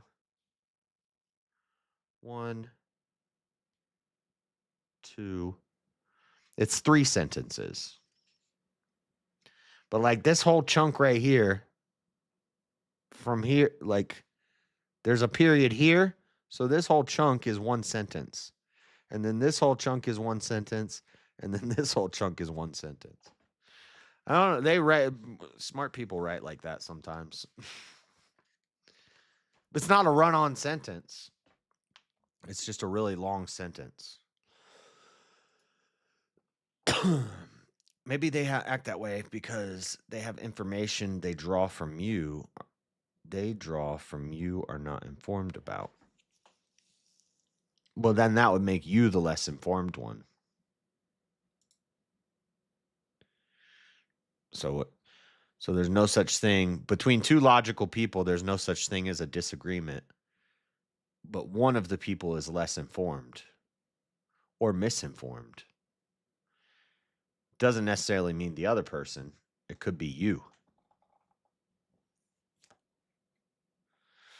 They say that I'm reckless. Are all Protestants heretics? I think Fuentes thinks so. I think I changed my mind about the gray suit. I think I'm getting a blue suit, like Are You Crazy said. Because everything I've been watching about buying your first suit, they all say you should get a blue suit for your first suit.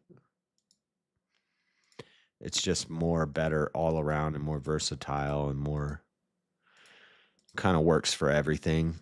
Whereas a gray suit, now they do say either some people were saying a navy blue suit or a slate gray suit, which I was looking at a light gray suit. But they're all like, don't get a light gray suit.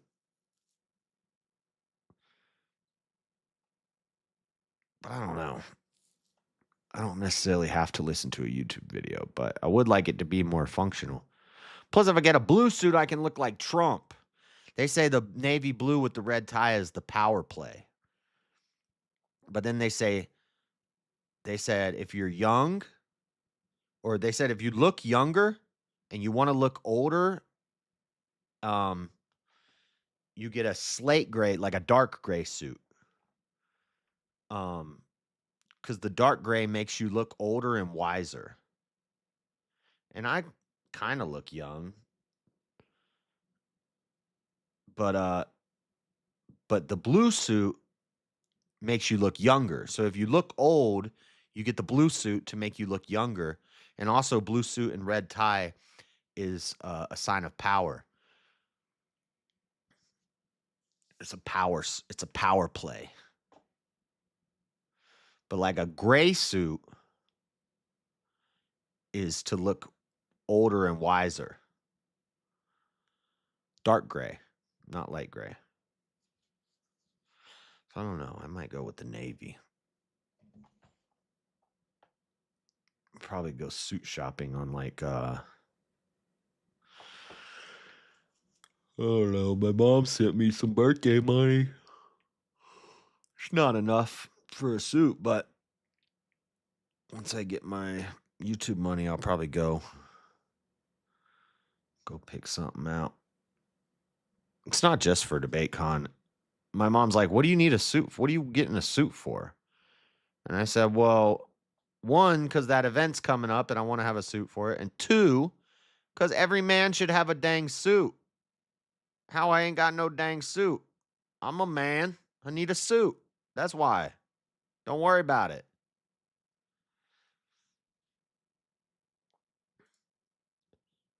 I might go with the blue. They say that I need to remember. Well, never mind. But I also need to get a pumpkin. Let me see. What do we got? How many Fridays we got? We got 2 Fridays? This bottle of cologne costs $4. Shut up. Add. Okay. We could carve the pumpkin.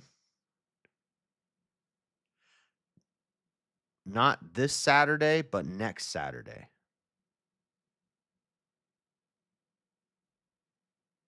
Halloween's on the 31st. If we carve the pumpkin on the 25th, Saturday the 25th, during the stream, then Halloween will be the following Friday, and hopefully the pumpkin will still be a week later. It should be still decent looking. They start to wilt after like a week and a half or 2 weeks. They start to melt. But if I carve it on Saturday the 25th, it should be all right by the following week, hopefully. And then the birthday stream will be this Friday. So we'll do VK, and then afterwards we'll do the birthday stream, the late birthday stream. And then I'll buy my pumpkin sometime next week. We'll carve the pumpkin on the 25th. And then the 31st is Halloween. And I don't got a costume, but I got a guest who's going to have a costume.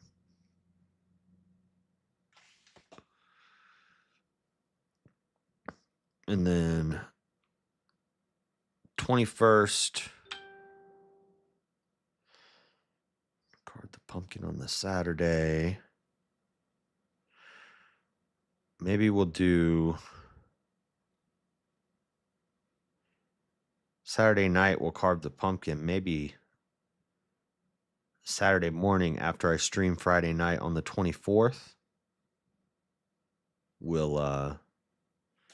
I'll go to the Men's Warehouse.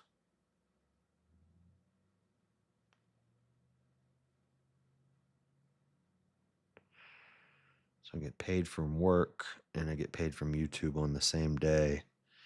That paycheck pays rent. And then November is a 3 paycheck month, which works out perfectly. That means the payday before DebateCon, I don't have to pay any bills with that. I just get that whole paycheck. So I'm getting my hair did a day before Halloween. I have no idea what I'm wearing to DebateCon. Depends how cold it is. I Googled it. It says in mid-November in Nashville, it's usually like 50, 60 degrees. So it's going to be chilly, but it's not going to be freezing.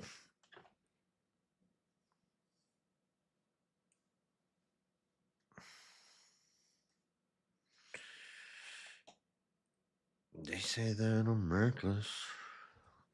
That's what they saying now. This debate's starting in I don't know. Crucible is starting streaming in 15 minutes, but the debate's not supposed to start till 1. I can't stay up. I need to go to sleep. I don't think we're gonna watch it. I wasn't gonna watch all of it anyway. I was just gonna watch the openings. But I'm too tired. I think I'm gonna end here. We'll play one more song though.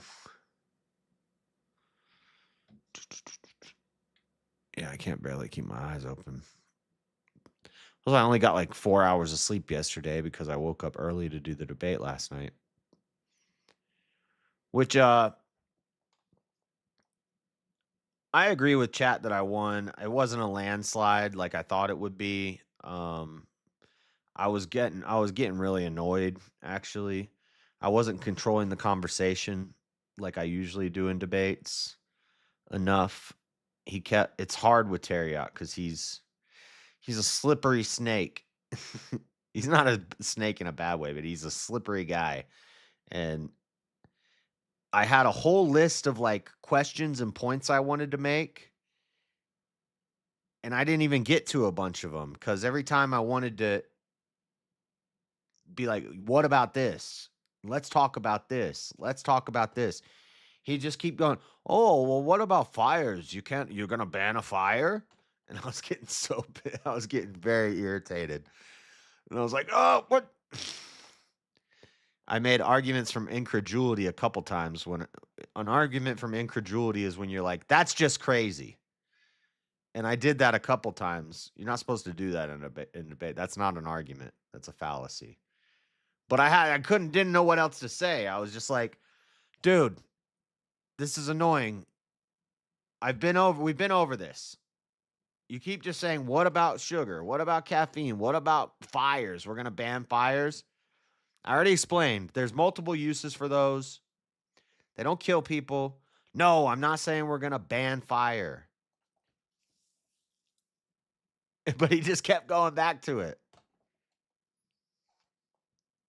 And then I didn't figure out till after the debate, a great point that I made after the debate that I should have made during the debate is he's okay with regulations that prevent people from using the drugs how they want to use the drugs, which means he's okay with restricting people's freedoms if it's going to be less harmful to them. And his whole argument was we should legalize drugs because we shouldn't restrict people's freedoms just because it might cause harm to them. But then he says we'll do regulations that are going to restrict people's freedoms because it does harm to them. And I figured that I said that to him after the debate, and I don't think anybody caught well, maybe I did say it during the debate. I don't know, but that's like a destroyer of his whole argument. That defeats his whole argument. His whole argument is we should legalize drugs because we shouldn't restrict people's freedom to do what they want to do with their body. But then I say, are we going to regulate carfentanil so that people can just shoot it up as much as they want whenever they want and buy as much as they want? He said, no, you have to have an elephant to get carfentanil. We would regulate that. Okay, so you're taking away somebody's freedom to do what they want to do with their body. You just defeated your own argument.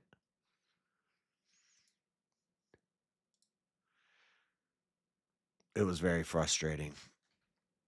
I'm from Florida. It will be freezing. Are you celebrating Halloween like your forefathers, the ancient wizards and warlocks and druids of Europe? Those aren't my forefathers. My forefathers are Christian Americans. I'm going to celebrate I'm going to celebrate Christmas like Christians do.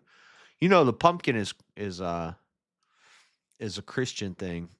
You know, Halloween's a Christian holiday. No, you don't know anything about that. What am I talking about? Forget who I'm talking about. He has no idea what Halloween is. No. The only thing I do for Halloween is I carve a pumpkin, which the jack-o'-lantern was Catholics would do that, and they'd put it on the porch to keep away the evil spirits and a guiding light for the hallowed.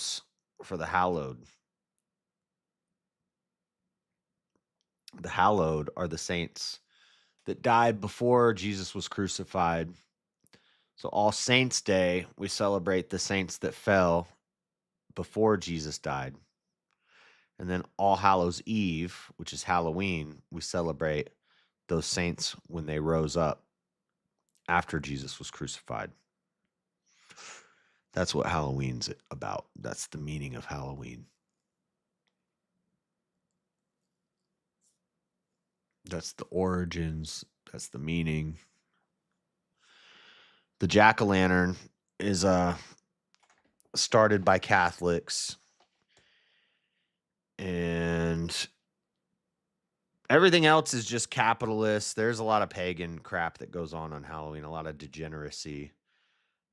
Now it's just a American capitalist holiday. It makes a lot of money. People go to the parties. They dress all slutty, and They go out to parties dressed like monsters and ghosts and witches and ghouls, and all the witches run around doing their black magic and crap like that. But that has nothing to do with the origins of Halloween. That's just dumb, degenerate people taking advantage of a day to spend money and party. I was busy. Who won the vote? I won the vote. 41 to 59%. I won 59%. Too close for comfort, though. It should have been a blowout, but he kept tying me up with his stupid arguments. I was so annoyed. I was getting so frustrated. He was throwing me off. He's good at that. He's good at like throwing you off, and you're just like, what? And then you answer it, but then he just keeps going back to it, and back to it, and back to it. And I couldn't dominate the conversation like I wanted to. I wanted to dominate. 41 to 59 is too close for comfort.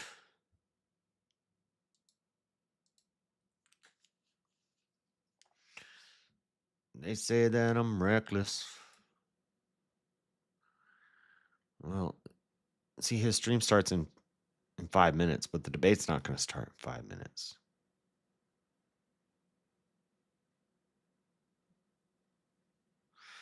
Here's what we'll leave you to. Fun to see the light. Surrender to the light, and one day I'll find you in paradise. Toby has a video. I don't even think we'd listen to Demon Month.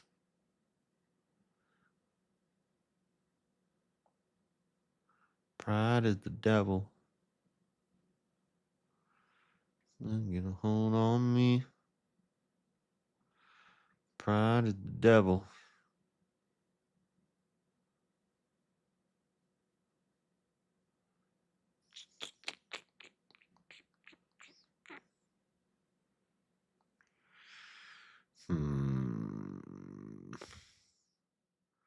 Why is it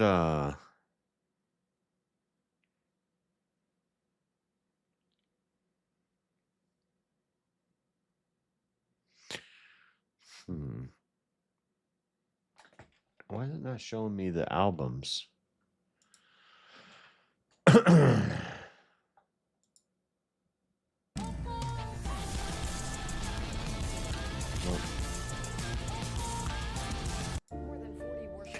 Crucible just went live.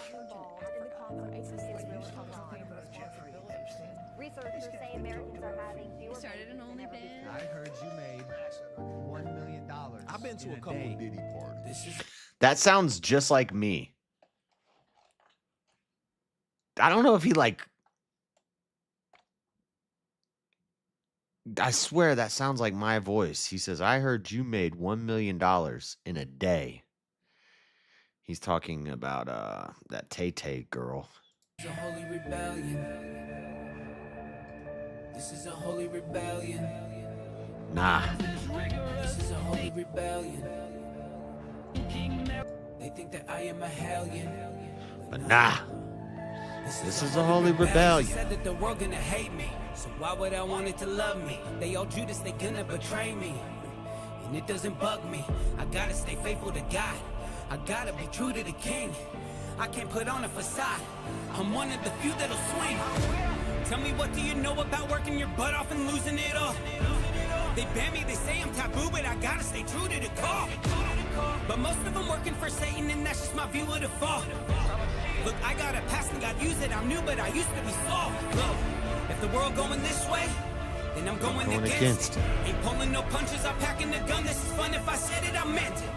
Bible, you know I defend. All of these rappers are kept, they pretending. Satan show up and they get defended, and I have been sent here to end it.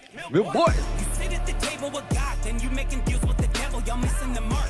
Like it, I mix with the dark. So why you gon' click with the pigs in the yard? Look, I carry a blick for my guard, but they say I'm Christian, I cannot be armed. Don't think you special, you cannot be harmed. The devil is bad, like how Adam got charmed.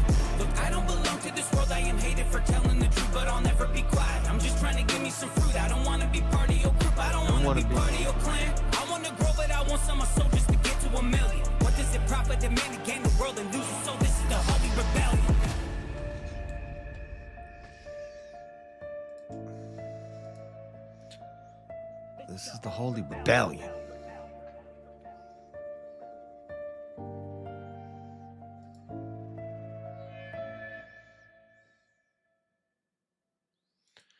He was persuading you with my freedoms argument.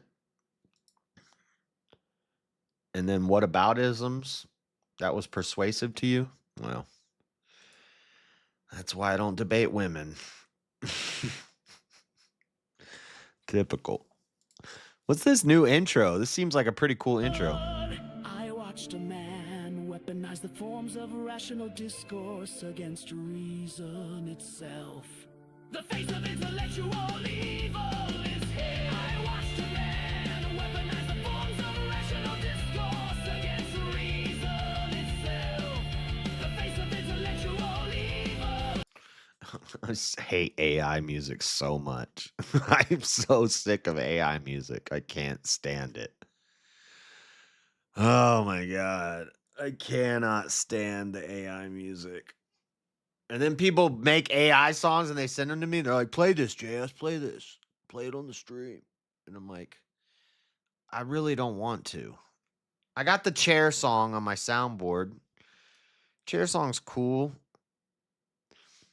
Easy's made some cool AI songs because he actually writes a full song and he knows how to write music where he knows how to do the chorus and the melody and he puts it all into there and it actually makes like it sounds like a real song. But no, everybody else ain't doing that. They just type like a little paragraph in, like make me a song about turtles and monkeys and spaghetti. And then it makes a song and it's I can't stand it. I can't listen to AI music for more than like 10 minutes. Do the debate now. I guess we'll stay up and listen to the intros at least.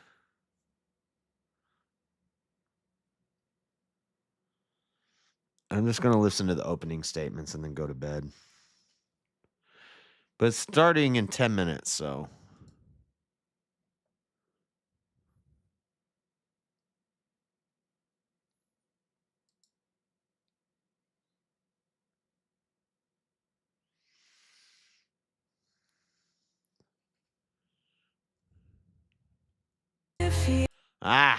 More AI music.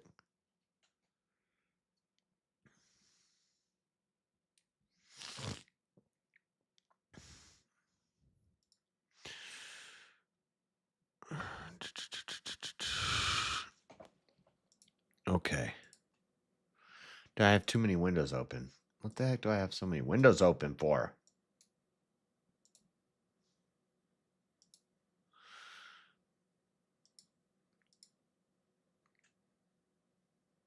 Fugle sign. I guess is Sarah moderating it?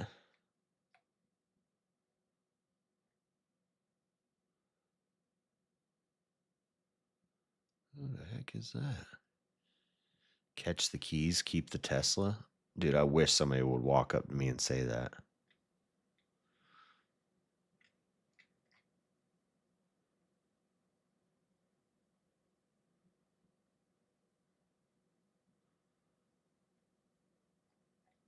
Pride is the devil. Let it get a hold on me. Pride is the devil. Texas police show how to handle Antifa.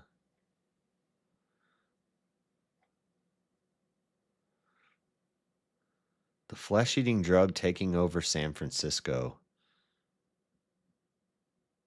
What is it? Is it crocodile? Well, legalize it.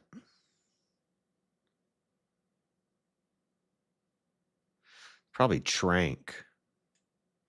I didn't even mention Trank. Trank is pretty crazy too. All right.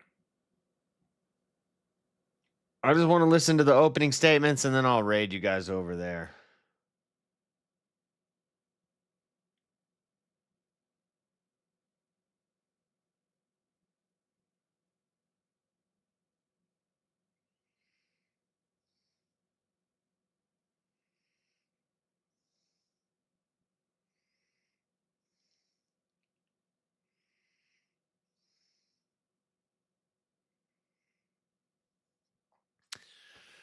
Sorry, I'm just looking for.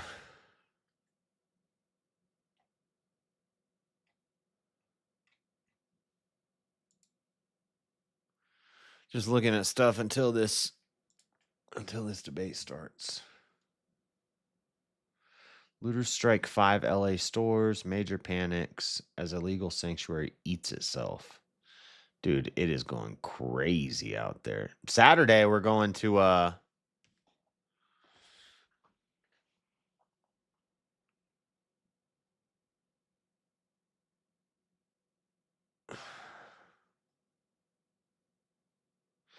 Saturday, I'm going to the No Kings 2 protest. I got to get my sign. I'll probably buy the sign tomorrow. I got to make a sign. And I need to have it on a stick so that in case Wagira doesn't go, I can record and have my sign. So I can hold the camera and the sign. I won't be able to hold the microphone, so I'll just have to have the microphone clipped. See, if I'm doing a sign, it's going to be hard to hold the sign and the camera and the microphone to potentially interview people.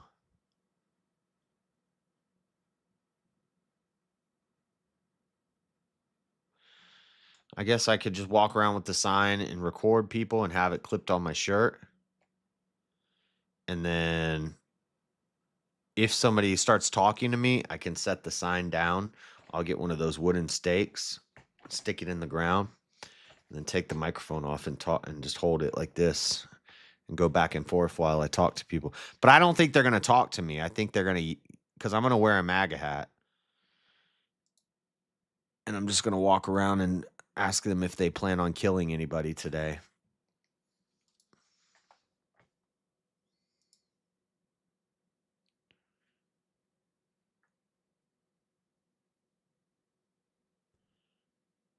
What a drag.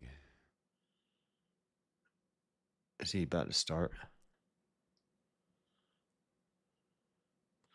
Christian nationalism. I'm live right now, just so you know. Better for society than liberal status quo. He's still not here, obviously, as you can see. Uh-huh. But we can wait patiently. Nothing like a good day shift. Well, I mean, day shift sucks. Let's be real. Day shift is terrible. He's not there. Watch this dude no-show. I wouldn't be surprised if this dude no-shows. I heard the first half of this on Pierce Morgan, and I know Andrew's not a Bible thumper. So, but I know he's good at research. So, you know, when he got off the cuff, when he gets in with this guy on Pierce Morgan, this guy starts bringing up Bible verses, and Andrew, off the top of his head, couldn't put him in check on everything. But now that Andrew's had time to research into it, I think he's going to crush him on a lot of these stupid arguments he was making. Yeah, you. Pride is the devil.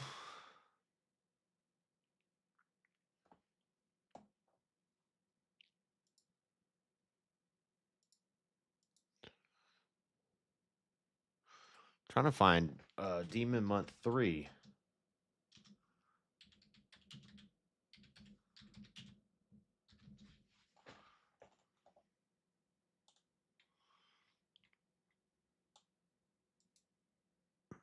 Hey, sorry I'm late. I was getting the cake. This Adam is on WhatsApp. Everyone here? Yep, everyone on the WhatsApp group got the event invite and the location change. Great. This Adam is not. Is everybody here?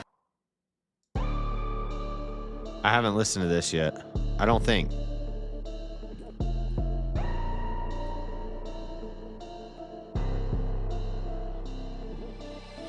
You're not gay, it's a demon that's inside of you. You ain't born that way, don't let it try to lie to you. I rebuke demons up by faith, hope you find the truth. I'm exposing these demons that try to hide in you. Pride stands for the land of the pig, where they like to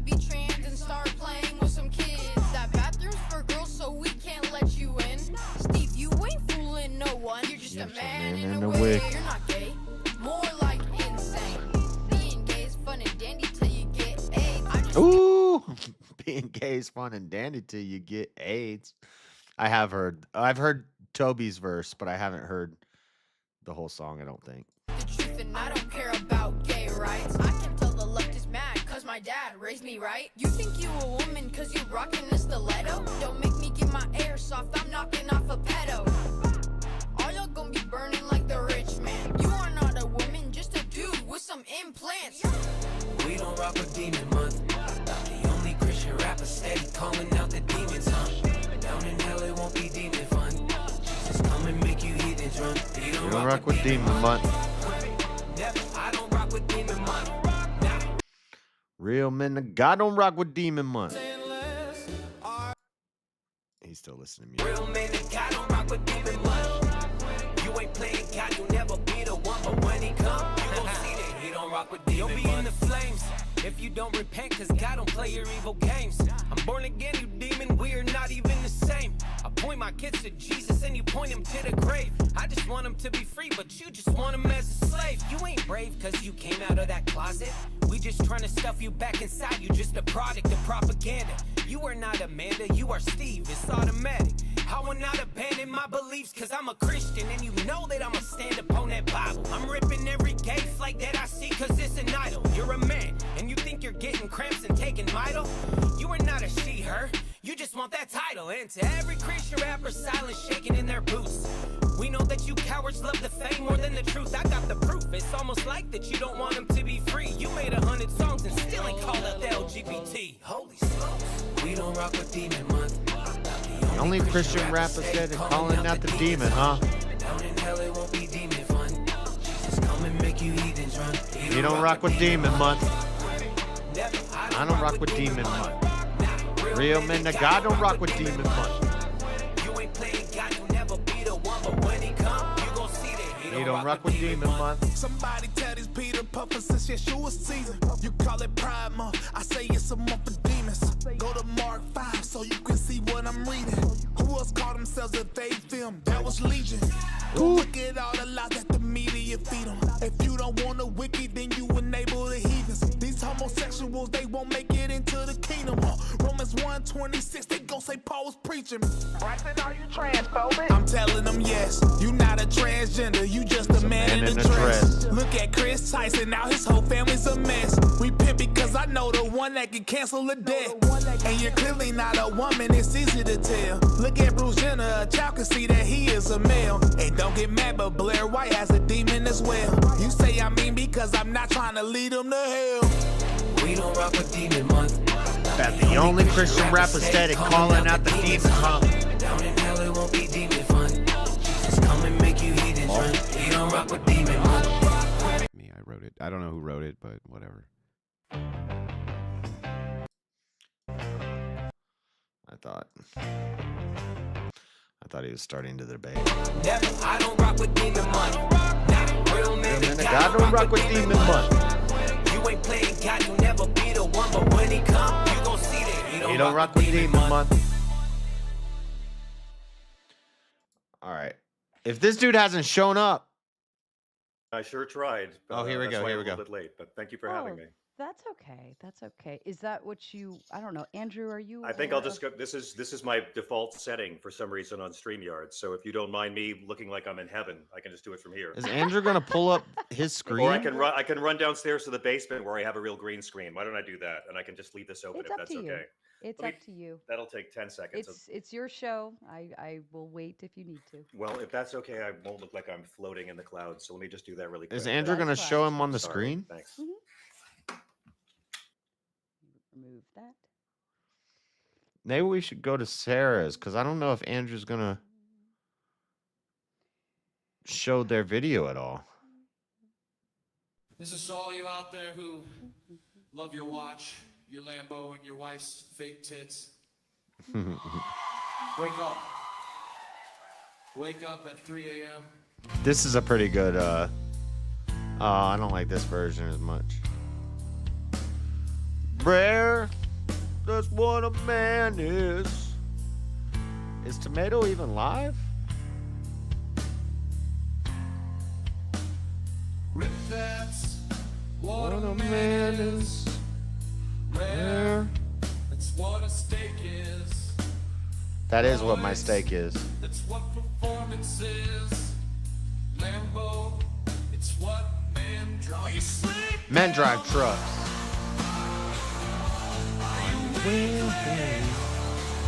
Oh, she's not. She's not streaming it. So are we not gonna? Maybe she's. No, it says upcoming. Oh, she hasn't gone live yet. She's waiting for this dude. This dude's late. He's late. He black. Oh, sorry. I use StreamYard all the time, and I've never had a problem before. Oh, it. You know, I run I was in prison. Super kind and patient thing. All right. For some reason, it's still not working. Did I mention I Dude, was in prison? no, it's Did I mention I was in prison?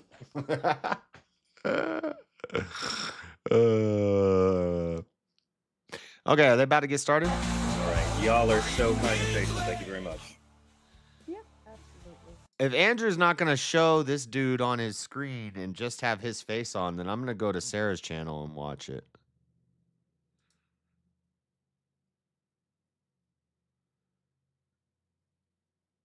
She says she's going live in 3 minutes. All right. So the debate prompt is Christian nationalism is better for society than the liberal status quo. I did already explain to Andrew about your Christian foundation regarding the liberal status quo. He understands that concept of what angle you're coming at. Thank you. So that should be agreeable between the both of you. Andrew, you are on the Christian affirmative. light. John, you're on the negative based on how this prompt He's is written. he's Christian light. I'm perfectly okay with yes and no line of logic kind of concept. So if somebody wants to run a line of logic and ask yes or no questions, please be concise with your answers. You can say yes but be concise because there's probably a follow-up to get through that line. I'm totally pro running those. Either one of you can do so. Interruptions are a big no-no here on my show. Oh, he's I showing hate it. them, Okay. With every bone in my body. They're rude, they're interruptive, they're disrespectful. Interruptions are interruptive? Try not to do it. All right, what'd you say? Interruptions. Oh, God, interrupting. okay, got it. Yeah, but that also means if you start running what we would call a filibuster or a long-winded example, I might jump in and say land the plane. It's not what a so be filibuster mindful is. of how long you're talking because the person on the other end. What we call a filibuster, meaning it's not what a filibuster is, but what they made up for a meaning for what filibuster. That's not what a filibuster is. Logical fallacies, I do not call them out on your behalf. That is your job to point them out. If I'm talking, please listen for me. That means I'm probably trying to reset both of you, and I will only interrupt if I need to. Are there streams where the moderator calls out the fallacies? This doesn't happen. In terms of being a referee or walking somebody through a I have to watch on Sarah's because if I pause on Andrew's and then I unpause, it skips ahead. Translate, ignore them. See? Don't Yeah. read them. Don't respond to them. They might be mean. They do not qualify as any personal opinions of my own. She's just They going do over they background will rules roast yet. all She's of not us. even It live yet. happens. Oh, I know. Don't read the chat. Okay. They could do that stuff. Personal lives, personal stuff. Stay This guy looks so goofy. This dude was an actor. off my screen. Wives, children, your next door neighbor, your dog. Keep it off of here. I don't want it. It's not part of the topic. Leave it alone. I am all Oh, so she's not live yet. She's just doing this in the background. She's going through her rules in the background. for hypotheticals, but leave the actual people out of it. TOS guidelines, I'm assuming you're both familiar with guidelines of words not to say. I won't say them because I know Andrew is currently live right now, but F slurs, N slurs, things of that nature. We say Yahtzee instead of adding the N in front of that, so on and so forth. Just being mindful of what we say, how we say it. Say grape Not me. I talk about Nazis. instead of I did a whole dissecting a dictator. Maybe that's why I'm probably shadow banned. Maybe that's why my channel doesn't grow, but I don't. first on the opening statements, and then I did a whole dissecting a dictator series where each week I spent like an hour talking about a different dictator. We went through all of them, and we saved Hitler for last. And John, I will hand it over to you for second. On the way back round for closing statements. Okay, this is irrelevant. I just made that word up. I'm tired, dude. Let's get that. I just want to hear these opening statements. And then I'll probably end the stream and listen to the rest of it in my bed. Stage, I'll do the Pledge of Allegiance. I will do it's a 2-minute intro video.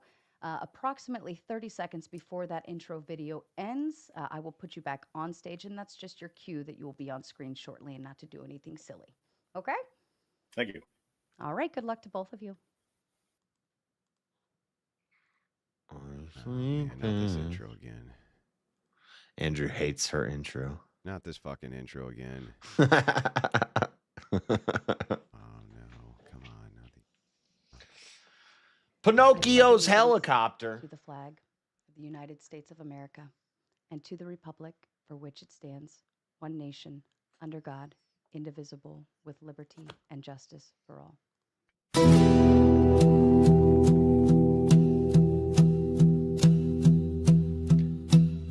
Andrew looks confused. He looks dumbfounded. I don't think he knew that she started doing that. She always says the Pledge of Allegiance at the beginning. I don't know if she even does it live. She just says it. I don't know if that happens live. I'm going to go to her channel and watch it so I can pause and not miss anything. Joe. Oh, no, she does do it. Okay. Joe. I pledge allegiance. I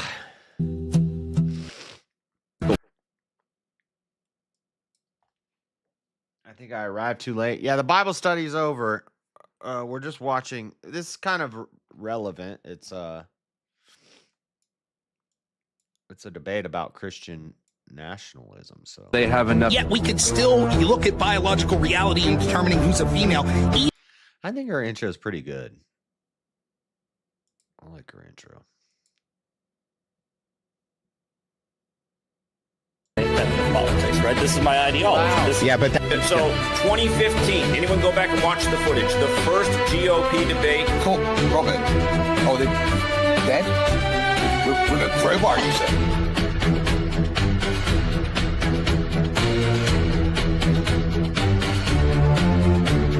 There's one scene where it looks like there's a naked guy.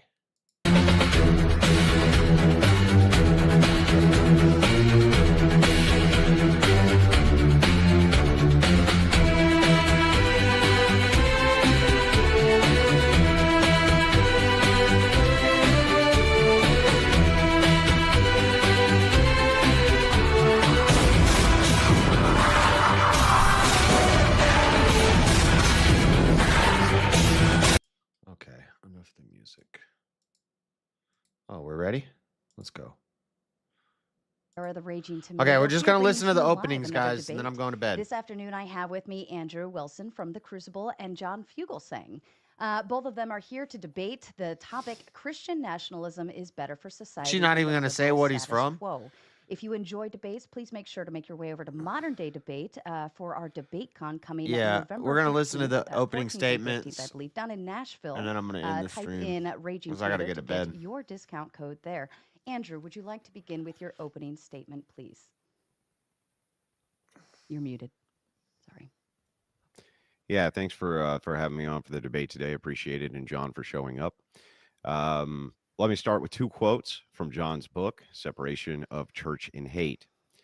Quote, Paul is a Jesus conservative PR guy who corrupted the Bible and says, but after Rome co-opted Christianity, things didn't really proceed according to Jesus's plan. You can find this on page 51. So Fugelsang's anti-Paulian.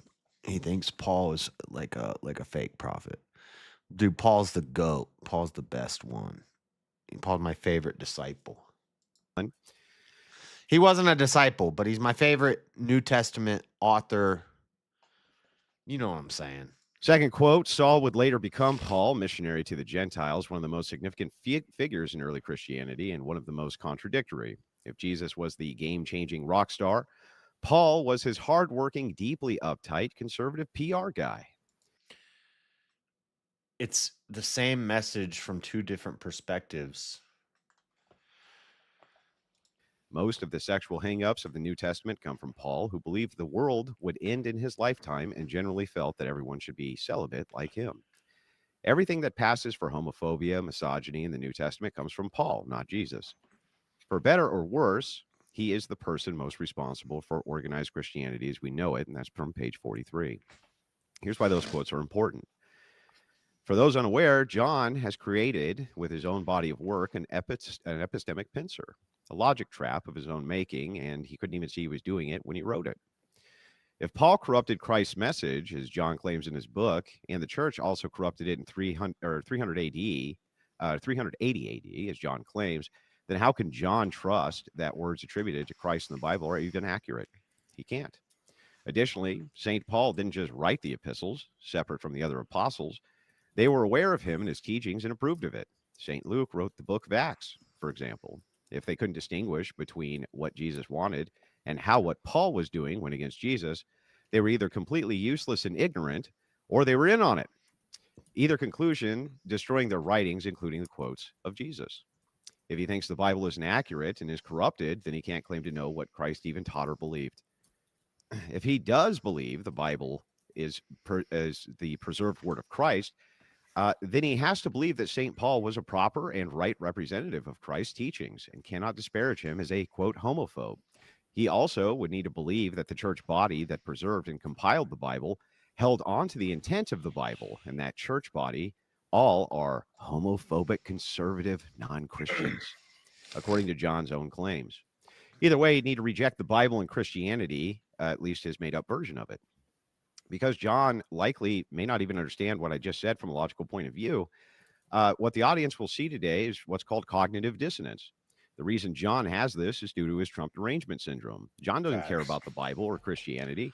He cares about the progressive left winning elections and carrying out talking points against Christians. It's about power, and John doesn't want you to have any.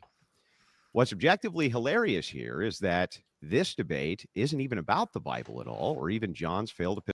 So far, everything he's talked about, I've never read this guy's book. All I heard is on Pierce Morgan. He's an idiot. And if he's a Paul denier, he's an idiot.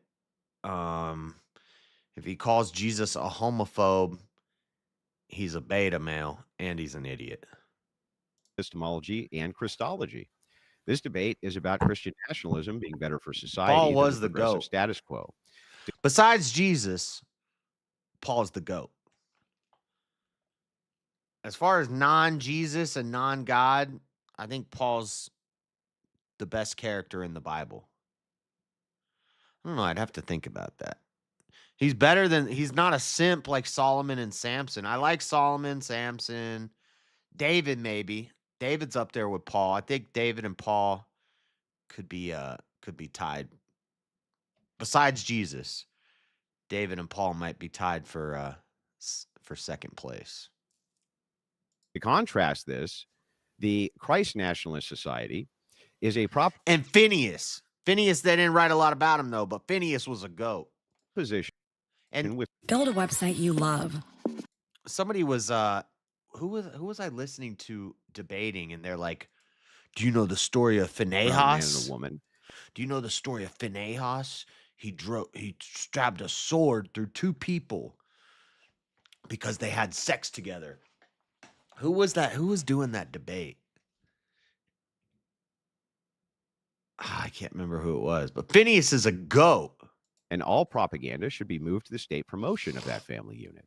It proposes abortions be outlawed with some small caveats for the mother's life being placed in immediate danger of pregnancy.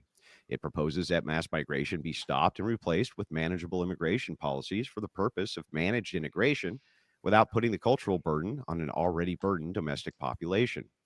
It proposes that Christians in governing positions are generally better than non-Christians and have every right to govern using Christian ethics as their guide and always have. It proposes the elimination of gay marriage, trans ideology, pornography, sex work, and an educational revamp to stop the glorification of such activities in public school systems. It proposes the potential elimination of no fault divorce or a cooling period before marriage is allowed, and further, that marriage itself is the domain of the religious and not secularists or the state. It proposes that children belong to parents and not the state. It proposes that Marxism is a threat to humanity due to its secular militant ideology and needs to be removed from the national discourse. There are many things which Christian nationalism as a worldview proposes as political changes to keep Christian ethics as its front end worldview. It proposes an end to feminism to be replaced by strong patriarchal systems, for instance. John's worldview, on the other hand, is more of the same: mass migration, pro choice, and particularly, he believes the Bible's pro choice against the fundamental teachings of the church fathers before Rome stupid. supposedly corrupted it in 380, and I have all their quotes.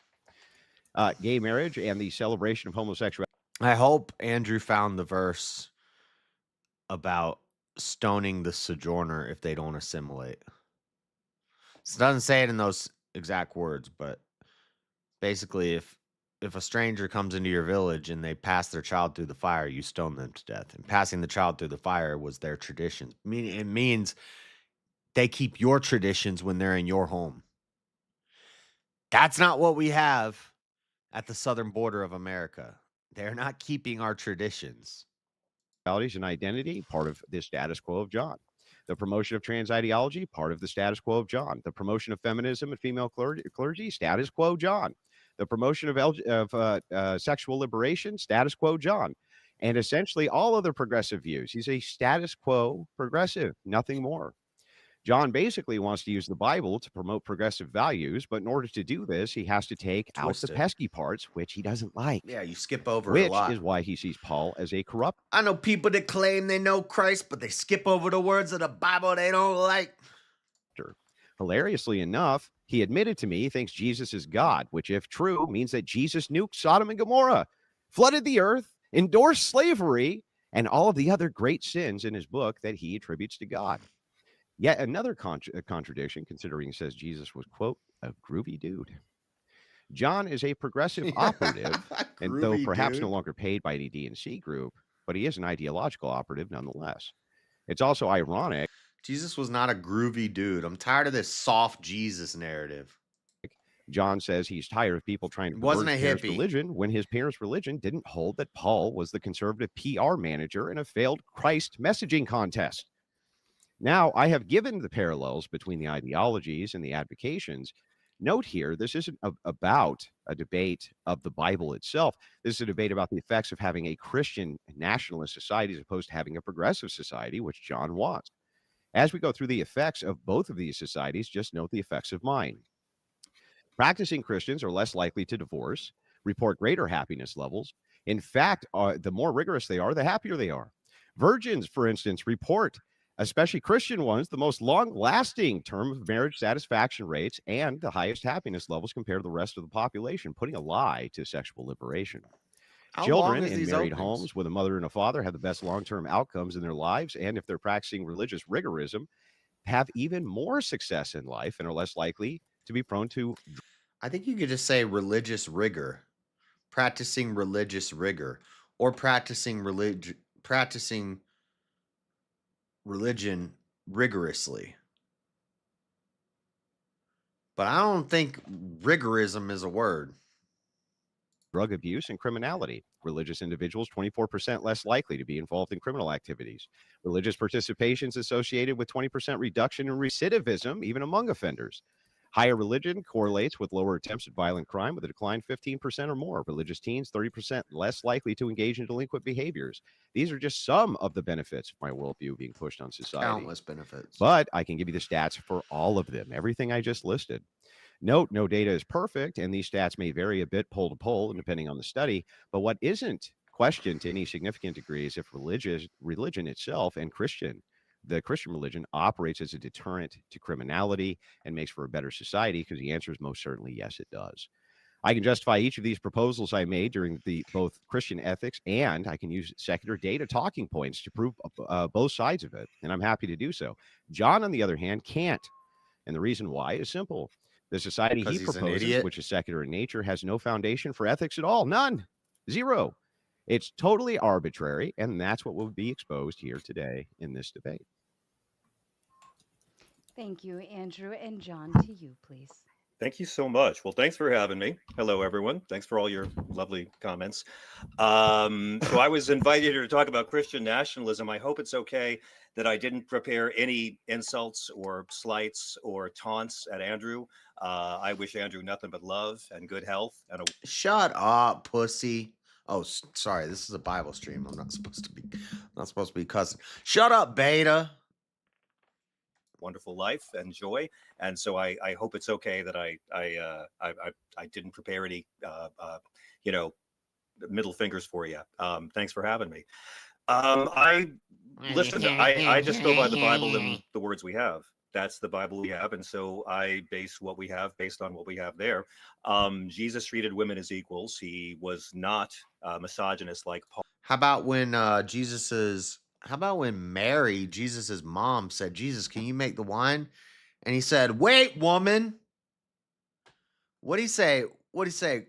"Hold on, woman. I'll do it in my time." And then when he went and did it. What do you mean? Paul, homophobia What is the about opposite.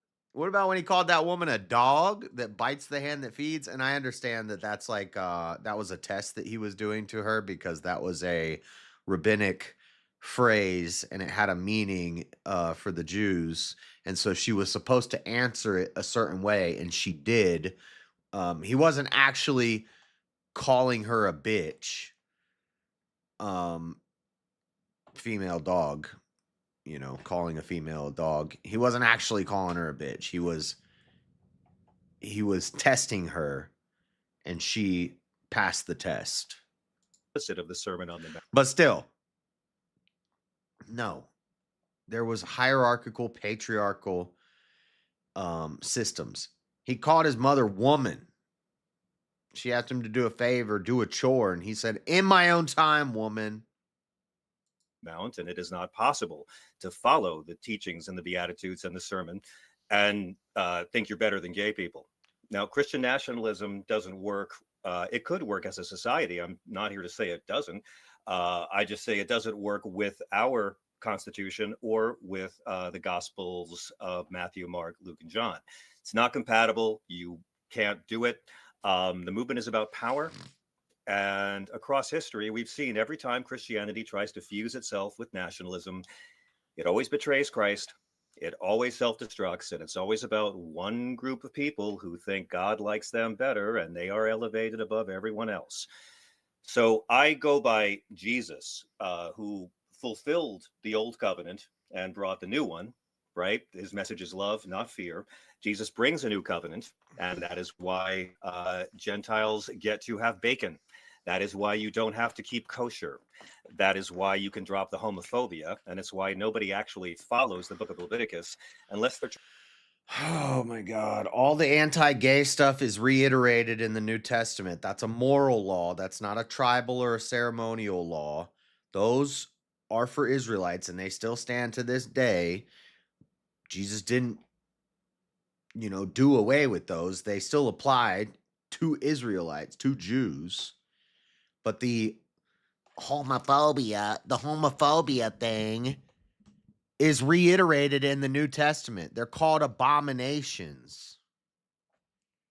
Trying to weaponize a Bible chapter they themselves don't believe in or follow. But that might be Paul talking, and he would say that that's Paul, not Jesus talking. To hurt a gay minority that Christ commands us to love. Jesus was a peaceful, radical, nonviolent revolutionary. This dude He spent his so time in the poor communities gay. around lepers, hookers, and crooks. He wasn't English. Where do you get that he hung out around hookers? A Catholic bishop said that Mary Magdalene was a prostitute during a speech or whatever that he was giving. And years later, like 20 years later, he walked that back and he said, "My bad. I was wrong. She wasn't a prostitute," or we don't know she was a prostitute. We only know she was an adulteress. You don't know. And actually, the adulteress, the woman at the well, That story's not even actually biblical. That was added way later. Every theologian and every scholar knows this. The only reason they leave it in there is because it seems to match with Jesus's character. The whole he without sin cast the first stone, that's not actually biblical, guys. I don't know if you know this, but and when we get to it, we'll look into it and I'll show it to you. That was added way later. It's not Textus Receptus. I don't know if it's in the Septuagint. I'd have to check a Septuagint, but um that whole story of he without when the woman is standing there, the adulterous woman is standing there and she's about to get stoned, and they say he without sin cast the first stone. People think that's Mary Magdalene, and they say that she was a prostitute, and that because that one Catholic bishop said that, and then he walked it back and he said, no, it doesn't say anywhere that she's a prostitute. There's a woman who's called an adulteress that people think is Mary Magdalene, but that's not even actually, that story is extra biblical.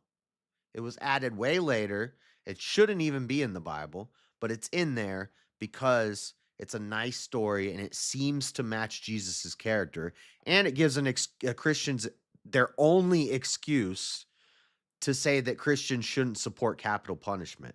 There is no other place in the Bible where you can get that we shouldn't have capital punishment, except for that one part, which is extra biblical. He never spoke American. I'm sorry, he wasn't American and never spoke English. He was anti-wealth, quite What kind of thoroughly. argument is that? Anti-public prayer, Matthew 6:5. Very anti-prayer, told us not to trust the folks who pray in public to be seen. I agree with that. Never anti-gay, never mentioned abortion. I don't know what that has to do with Christian nationalism, though. Which is never specifically prohibited anywhere in the Bible. In fact, the Bible never at any point says to punish poor women with greater poverty, never says men can force women to be pregnant against their will, that governments of men have the right to force teenage girls to. Yeah, get thee behind me, Satan. Get thee behind me, Satan. I hope Andrew yells that at him sometime in the debate. I love when JLP's like debating with somebody and the person won't answer questions or starts yapping over him. And Jesse says, "Get behind me, Satan." And they shut up. They're always like, whoa. To be pregnant by a rapist against her will. Quite the opposite. The Bible does not have any prohibitions. Never says men can force women to be pregnant against their will. That this is it. This is the one I was talking about in the beginning of the stream. This is about the slave owner. If he sleeps with, if you read the NIV, it says if he rapes the woman in the field, then he has to marry her. Only the NIV says rape there. Everything else says take hold of. And like Song of Solomon, like Boaz and Ruth, the slave owner may be attracted to one of his slaves, and he may go out and he may take her in his arms. And they may make sweet love. That's not rape. Governments of men have the right to force teenage girls to be pregnant by a rapist against her will. Quite the opposite. The Bible does not have any prohibitions for terminating a pregnancy. That is because the religion of Judaism does not ban abortion. Abortions are legal and free in Israel right now. Jesus was against the death penalty, never mentioned abortion, just like God and Moses and Paul and all the prophets. Judaism doesn't ban it. So he was never. The Jews have done a lot of screwed up things throughout history. Abad and Nebihu were just told not to burn the strange incense in the temple, and then they walked in the temple and burnt the strange incense. And then we find temples throughout history that have cannabis residue, cannabis oil on the on the stuff in the temple. There's cannabis residue. The strange incense was dang pot, and they were told not to burn in the temple, but throughout history, they've done stuff like that. The strange fire. Just because Jews did stuff, it's very simple. Thou shalt not murder. You don't murder. Murder is killing an innocent person. A baby in the womb is an innocent person. And if you say the first breath thing, I'll smack you. John Fugelsang. That's for Adam. That's not for babies. God knew us before we were in the womb. If you kill a child in the womb, you are murdering. Thou shalt not murder. It's very simple. And as far as Jesus not being okay with capital punishment, you're an idiot. I already explained that. Anti-gay, never anti-abortion, and he never said torture's okay sometimes. He never said you're better than anybody else because you believe in me. He never fought for tax cuts for the I looked into this. There is actually a Bible verse that justifies torture. I can't remember it right now, but I've looked into it for one of Easy's. It was one of the topics on VK, and he had previewed the topic, so I looked into it and I found it, but I can't remember what it is right now. It's probably in a folder somewhere. wealthiest Nazarenes. He never asked a leper for a copay, and he was a long-haired, brown-skinned, that's in Revelation, homeless, open borders, Middle Eastern, Palestinian, unarmed, anti-slut shaming Jew. Unarmed? Why do you say sell your garment and buy a sword to his disciples? But that's only if you believe what is actually in the Bible. And again, he fulfilled the old covenant. So Jesus brings a new covenant. He reduces the 10 commandments to 2. He challenged or overturned many Old Testament. Yeah, how is it loving your neighbor to kill an innocent child in the womb, dummy? Rules, including the death penalty, which Jesus overturns in Sermon on the Mount with turn the other cheek, and ends the concept of retributive justice and says now the focus. This guy really hates the death penalty. Jesus submit to the authorities and went to his death at the death penalty. And he tells us to submit to the authorities. It's Romans 13. God assigns the government to wield the sword of wrath against the wrongdoer. Sell your garment, buy a sword. The only thing you could ever construe as Jesus being against the death penalty would be he without sin cast the first stone. But that's one person in one instance, and most people would agree that that story is not even really biblical story. That was added way later. So he's an idiot. He doesn't know what he's talking about. This is on love, because Christ is about transformation, not domination. Going beyond what your religion teaches to a deeper kind of love, not some passive, permissive state, not just mere affection, a real action verb love, with all of the discipline and challenges and healing that can come with an action verb love. That. And again, every time Christianity fuses itself with empire, it leads to the opposite of Christ's commandments, because Christian nationalism is not a form of Christianity. It's a political ideology that uses Christian language to sanctify power, and it generally contradicts Jesus's teachings at every major point. Jesus lifted the lowly and prioritized the least of us. Matthew 6:5, my friends. Matthew 6:5, he gives his marching orders for individuals and nations. Talking about the Beatitudes. He's frozen. Of nations. Dude, are we okay on time? This dude's rich. He can't afford a dang. Thank you. Oh, thank you. So can't that's afford what a bang Jesus says. Google Fiber connection. He will, at the end of time, judge individuals and nations, gather them all, and judge them on certain criteria. You all know his criteria. It's Jesus's most famous speech. I was thirsty and you gave me something to drink. I was naked and you clothed me. Jesus's 4 criteria for what will get individuals or nations into heaven or hell are: you care for the poor, you care for the sick, you welcome the stranger, you're kind to people in prison. Nothing about how much. Matthew 6:5 is when you pray, don't pray as the hypocrites do with words and vain repetitions. Go into your prayer closet, be still and know God. What does that have to do with anything he's saying? What is he's talking about street preachers? What do street preachers have to do with Christian nationalism? What does he say? What did he say about Matthew 6:5? Matthew 6:5 is all about how you pray. Has nothing to do with anything he's saying or Christian nationalism. This dude is a moron. How much you hate gay people. He's a beta too. He's just a beta. How cruel you are to trans people. How much you persecute the Christian refugees at our border that we've been brainwashed to call illegals. because we need to have a dehumanizing slur, because if we see them as human and our fellow Christians, these inhumane policies would trouble our consciences. So again, Christian nationalism protects the powerful. It's about control. And Jesus was all about humility, modeling servant leadership. The last shall be first. Satan offers Jesus all Dude, that he can see. A guy like this is more annoying to me than an atheist. A soft Christian. I can't stand these soft Christians. This guy has a vagina. Offers him all the world, all the power. Jesus, time and again, refuses the power. That's not his movement. It's about love and service. And again, Jesus is offered.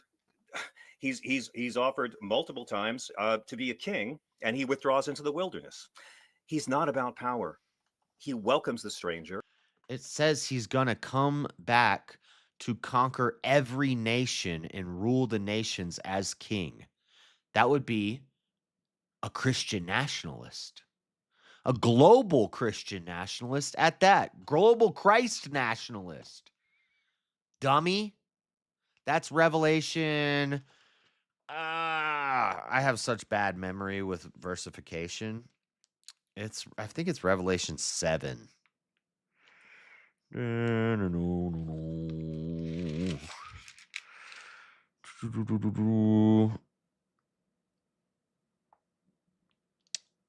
He cometh with clouds, every eye shall see him, pierced him with all kinds of servants again by his angel. I feel like it's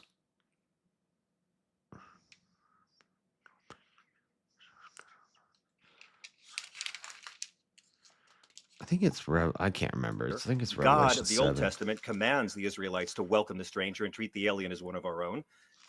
Jesus says individuals and he says if they don't assimilate, you stone them to death. Dummy. Nations will be judged by how we welcome the stranger. It's like his instruction to the Heritage Foundation. And Jesus says the ones that are going to hell are the individuals and nations who talk a good game about following him, but don't care for the poor, don't care for the sick, don't welcome the stranger, don't care for those in prison. So Revelation 10, he that leadeth into captivity shall go into captivity. He that killeth with the sword must be killed with the sword. Here is the patience and the faith of the saints. Interesting. I can't find the verse I'm thinking of, though, in Revelation where it talks about Jesus to come back and rule over all the nations.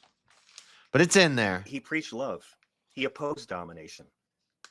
Christian nationalism excludes outsiders. It preaches fear. And I also don't. And if Christian means follower of Christ, and our goal is to be Christ-like, our purpose is to be Christ-like, and we know one day Christ is going to come and rule every nation, then ought we try to get into powers in nations, states, local governments, ordinances, communities, cities, and be Christ-like men to organize society in a Christ-like manner? Yes. The answer is yes. Don't accept that the current status quo is liberal. Republicans control all branches of government. Labor unions, once the backbone of liberal democracy, which built the middle class, are broken. Our healthcare system is abominable. Suck. It's an insult to Christ. Good. Americans deserve the same access to healthcare as all of our capitalist allies overseas, but our healthcare system is a death sentence for poor people. Civil liberties that are being curtailed in the name of freedom. You want to hold doctors at gunpoint and force them to do services for people, and then hold the citizens at gunpoint, the citizens with jobs at least, hold them at gunpoint and force them to pay for all of it. You're a thief in the night. You don't work, you don't eat, John. I mean, there's a myth of a liberal establishment because it serves power, and I get that. Try to find someone who's anti-death penalty who will be elected president. Again, why does he keep going to the death penalty? Andrew's not even pro death penalty. Andrew could make an argument that Christians shouldn't be pro death penalty. I don't agree, but a lot of Christians will agree. So Christian nationalism does not entail the death penalty. In my version of Christian nationalism, it would, but like the Orthodox Church, I don't think they support the death penalty. They're okay with it, but they don't you know, if we could do without it, they would prefer to do it without it. But so would everybody. But we can't. We need it. So, but Andrew can make a Christian argument for he keeps going to the death penalty. It's a stupid argument. It's a beta argument. Do not Bible thump with a Bible thumper about the death penalty. You're going to lose. You will lose every single time. Was everything that is derided as woke. And he commands us to pick up a cross and follow him. It's not about being on top, and it's not about you winning all the time. Jesus's ministry is not about what you get. It's about what you do and what you give and how much deeper you love than you thought you could love before. Faith to Christ has nothing to do with being nice to trans people, supporting gender. I don't care. It's got nothing against. Right, Marilyn. And that's what the Bible says that government is supposed to do. The leaders and the kings are supposed to put the people above themselves. The king is supposed to serve his people. So a Christian king serves his people. He works for his people, which is the way America is supposed to be set up. We hire the president to work for us, to do the things we don't have time to do. I don't got time to fix the roads. I don't got time to defend the border. I don't got time to run the military. I don't got time to run the police station and the fire station. I don't got time. So we hire the president to do that for us, and the people are served by the leadership. That's the way it's supposed to be. Now, that's not the way it really is anymore, but that's the way Christian governments are prescribed to be ran from the Bible. So Christian nationalism in a Christian nationalist country, the leaders would serve the people. That would be Christ-like. Nothing in violation of the teachings of Christ. He's very specific about how we should treat the least of us, and cruelty is not a Christian value. Thank you so much. Thank you, John. And as a kind reminder to the audience, we will get through our debate, then we will do closing statements, read and respond to your kind. All right, guys, I'd love to hang out and watch all of this with you, but I gotta really go to bed. I need to get some sleep. So, thank you guys for hanging out. I said I was just gonna watch the opening statements. That guy's an idiot. Andrew's not a Bible thumper, but I'm sure he's done his research. I'm gonna listen to this while I go to bed. Hopefully, Andrew refutes everything he just said. The only thing he was right about, the only thing I agree with that he just said is the part about praying in public. But that's not street preachers are not a necessary aspect of Christian nationalism. And I don't even identify as a Christian nationalist. I identify as a Christian, and I'm somewhat nationalist. I would call myself a theocrat. But like, I don't like if America crumbles tomorrow, it's going to suck. This is my home, but I've been homeless before. I'll find another home. I don't care about so much about the country as I do about my faith and my theology and my ideologies. America could get taken over by China tomorrow, and I'm either going to run, hide, or fight. I'm going to deal with it, but nothing about my faith or my ideology is going to change. So I don't really consider myself a Christian nationalist. I'm a Christian who's a bit of a nationalist, a bit, but not extremely nationalist. Me too. I'm dozing off for a nap, just trying to run a car, get some of a dream. Okay. All right. Later, Marilyn. God bless you guys. Thanks for hanging out. Let me set up a raid. We'll raid over to Sarah.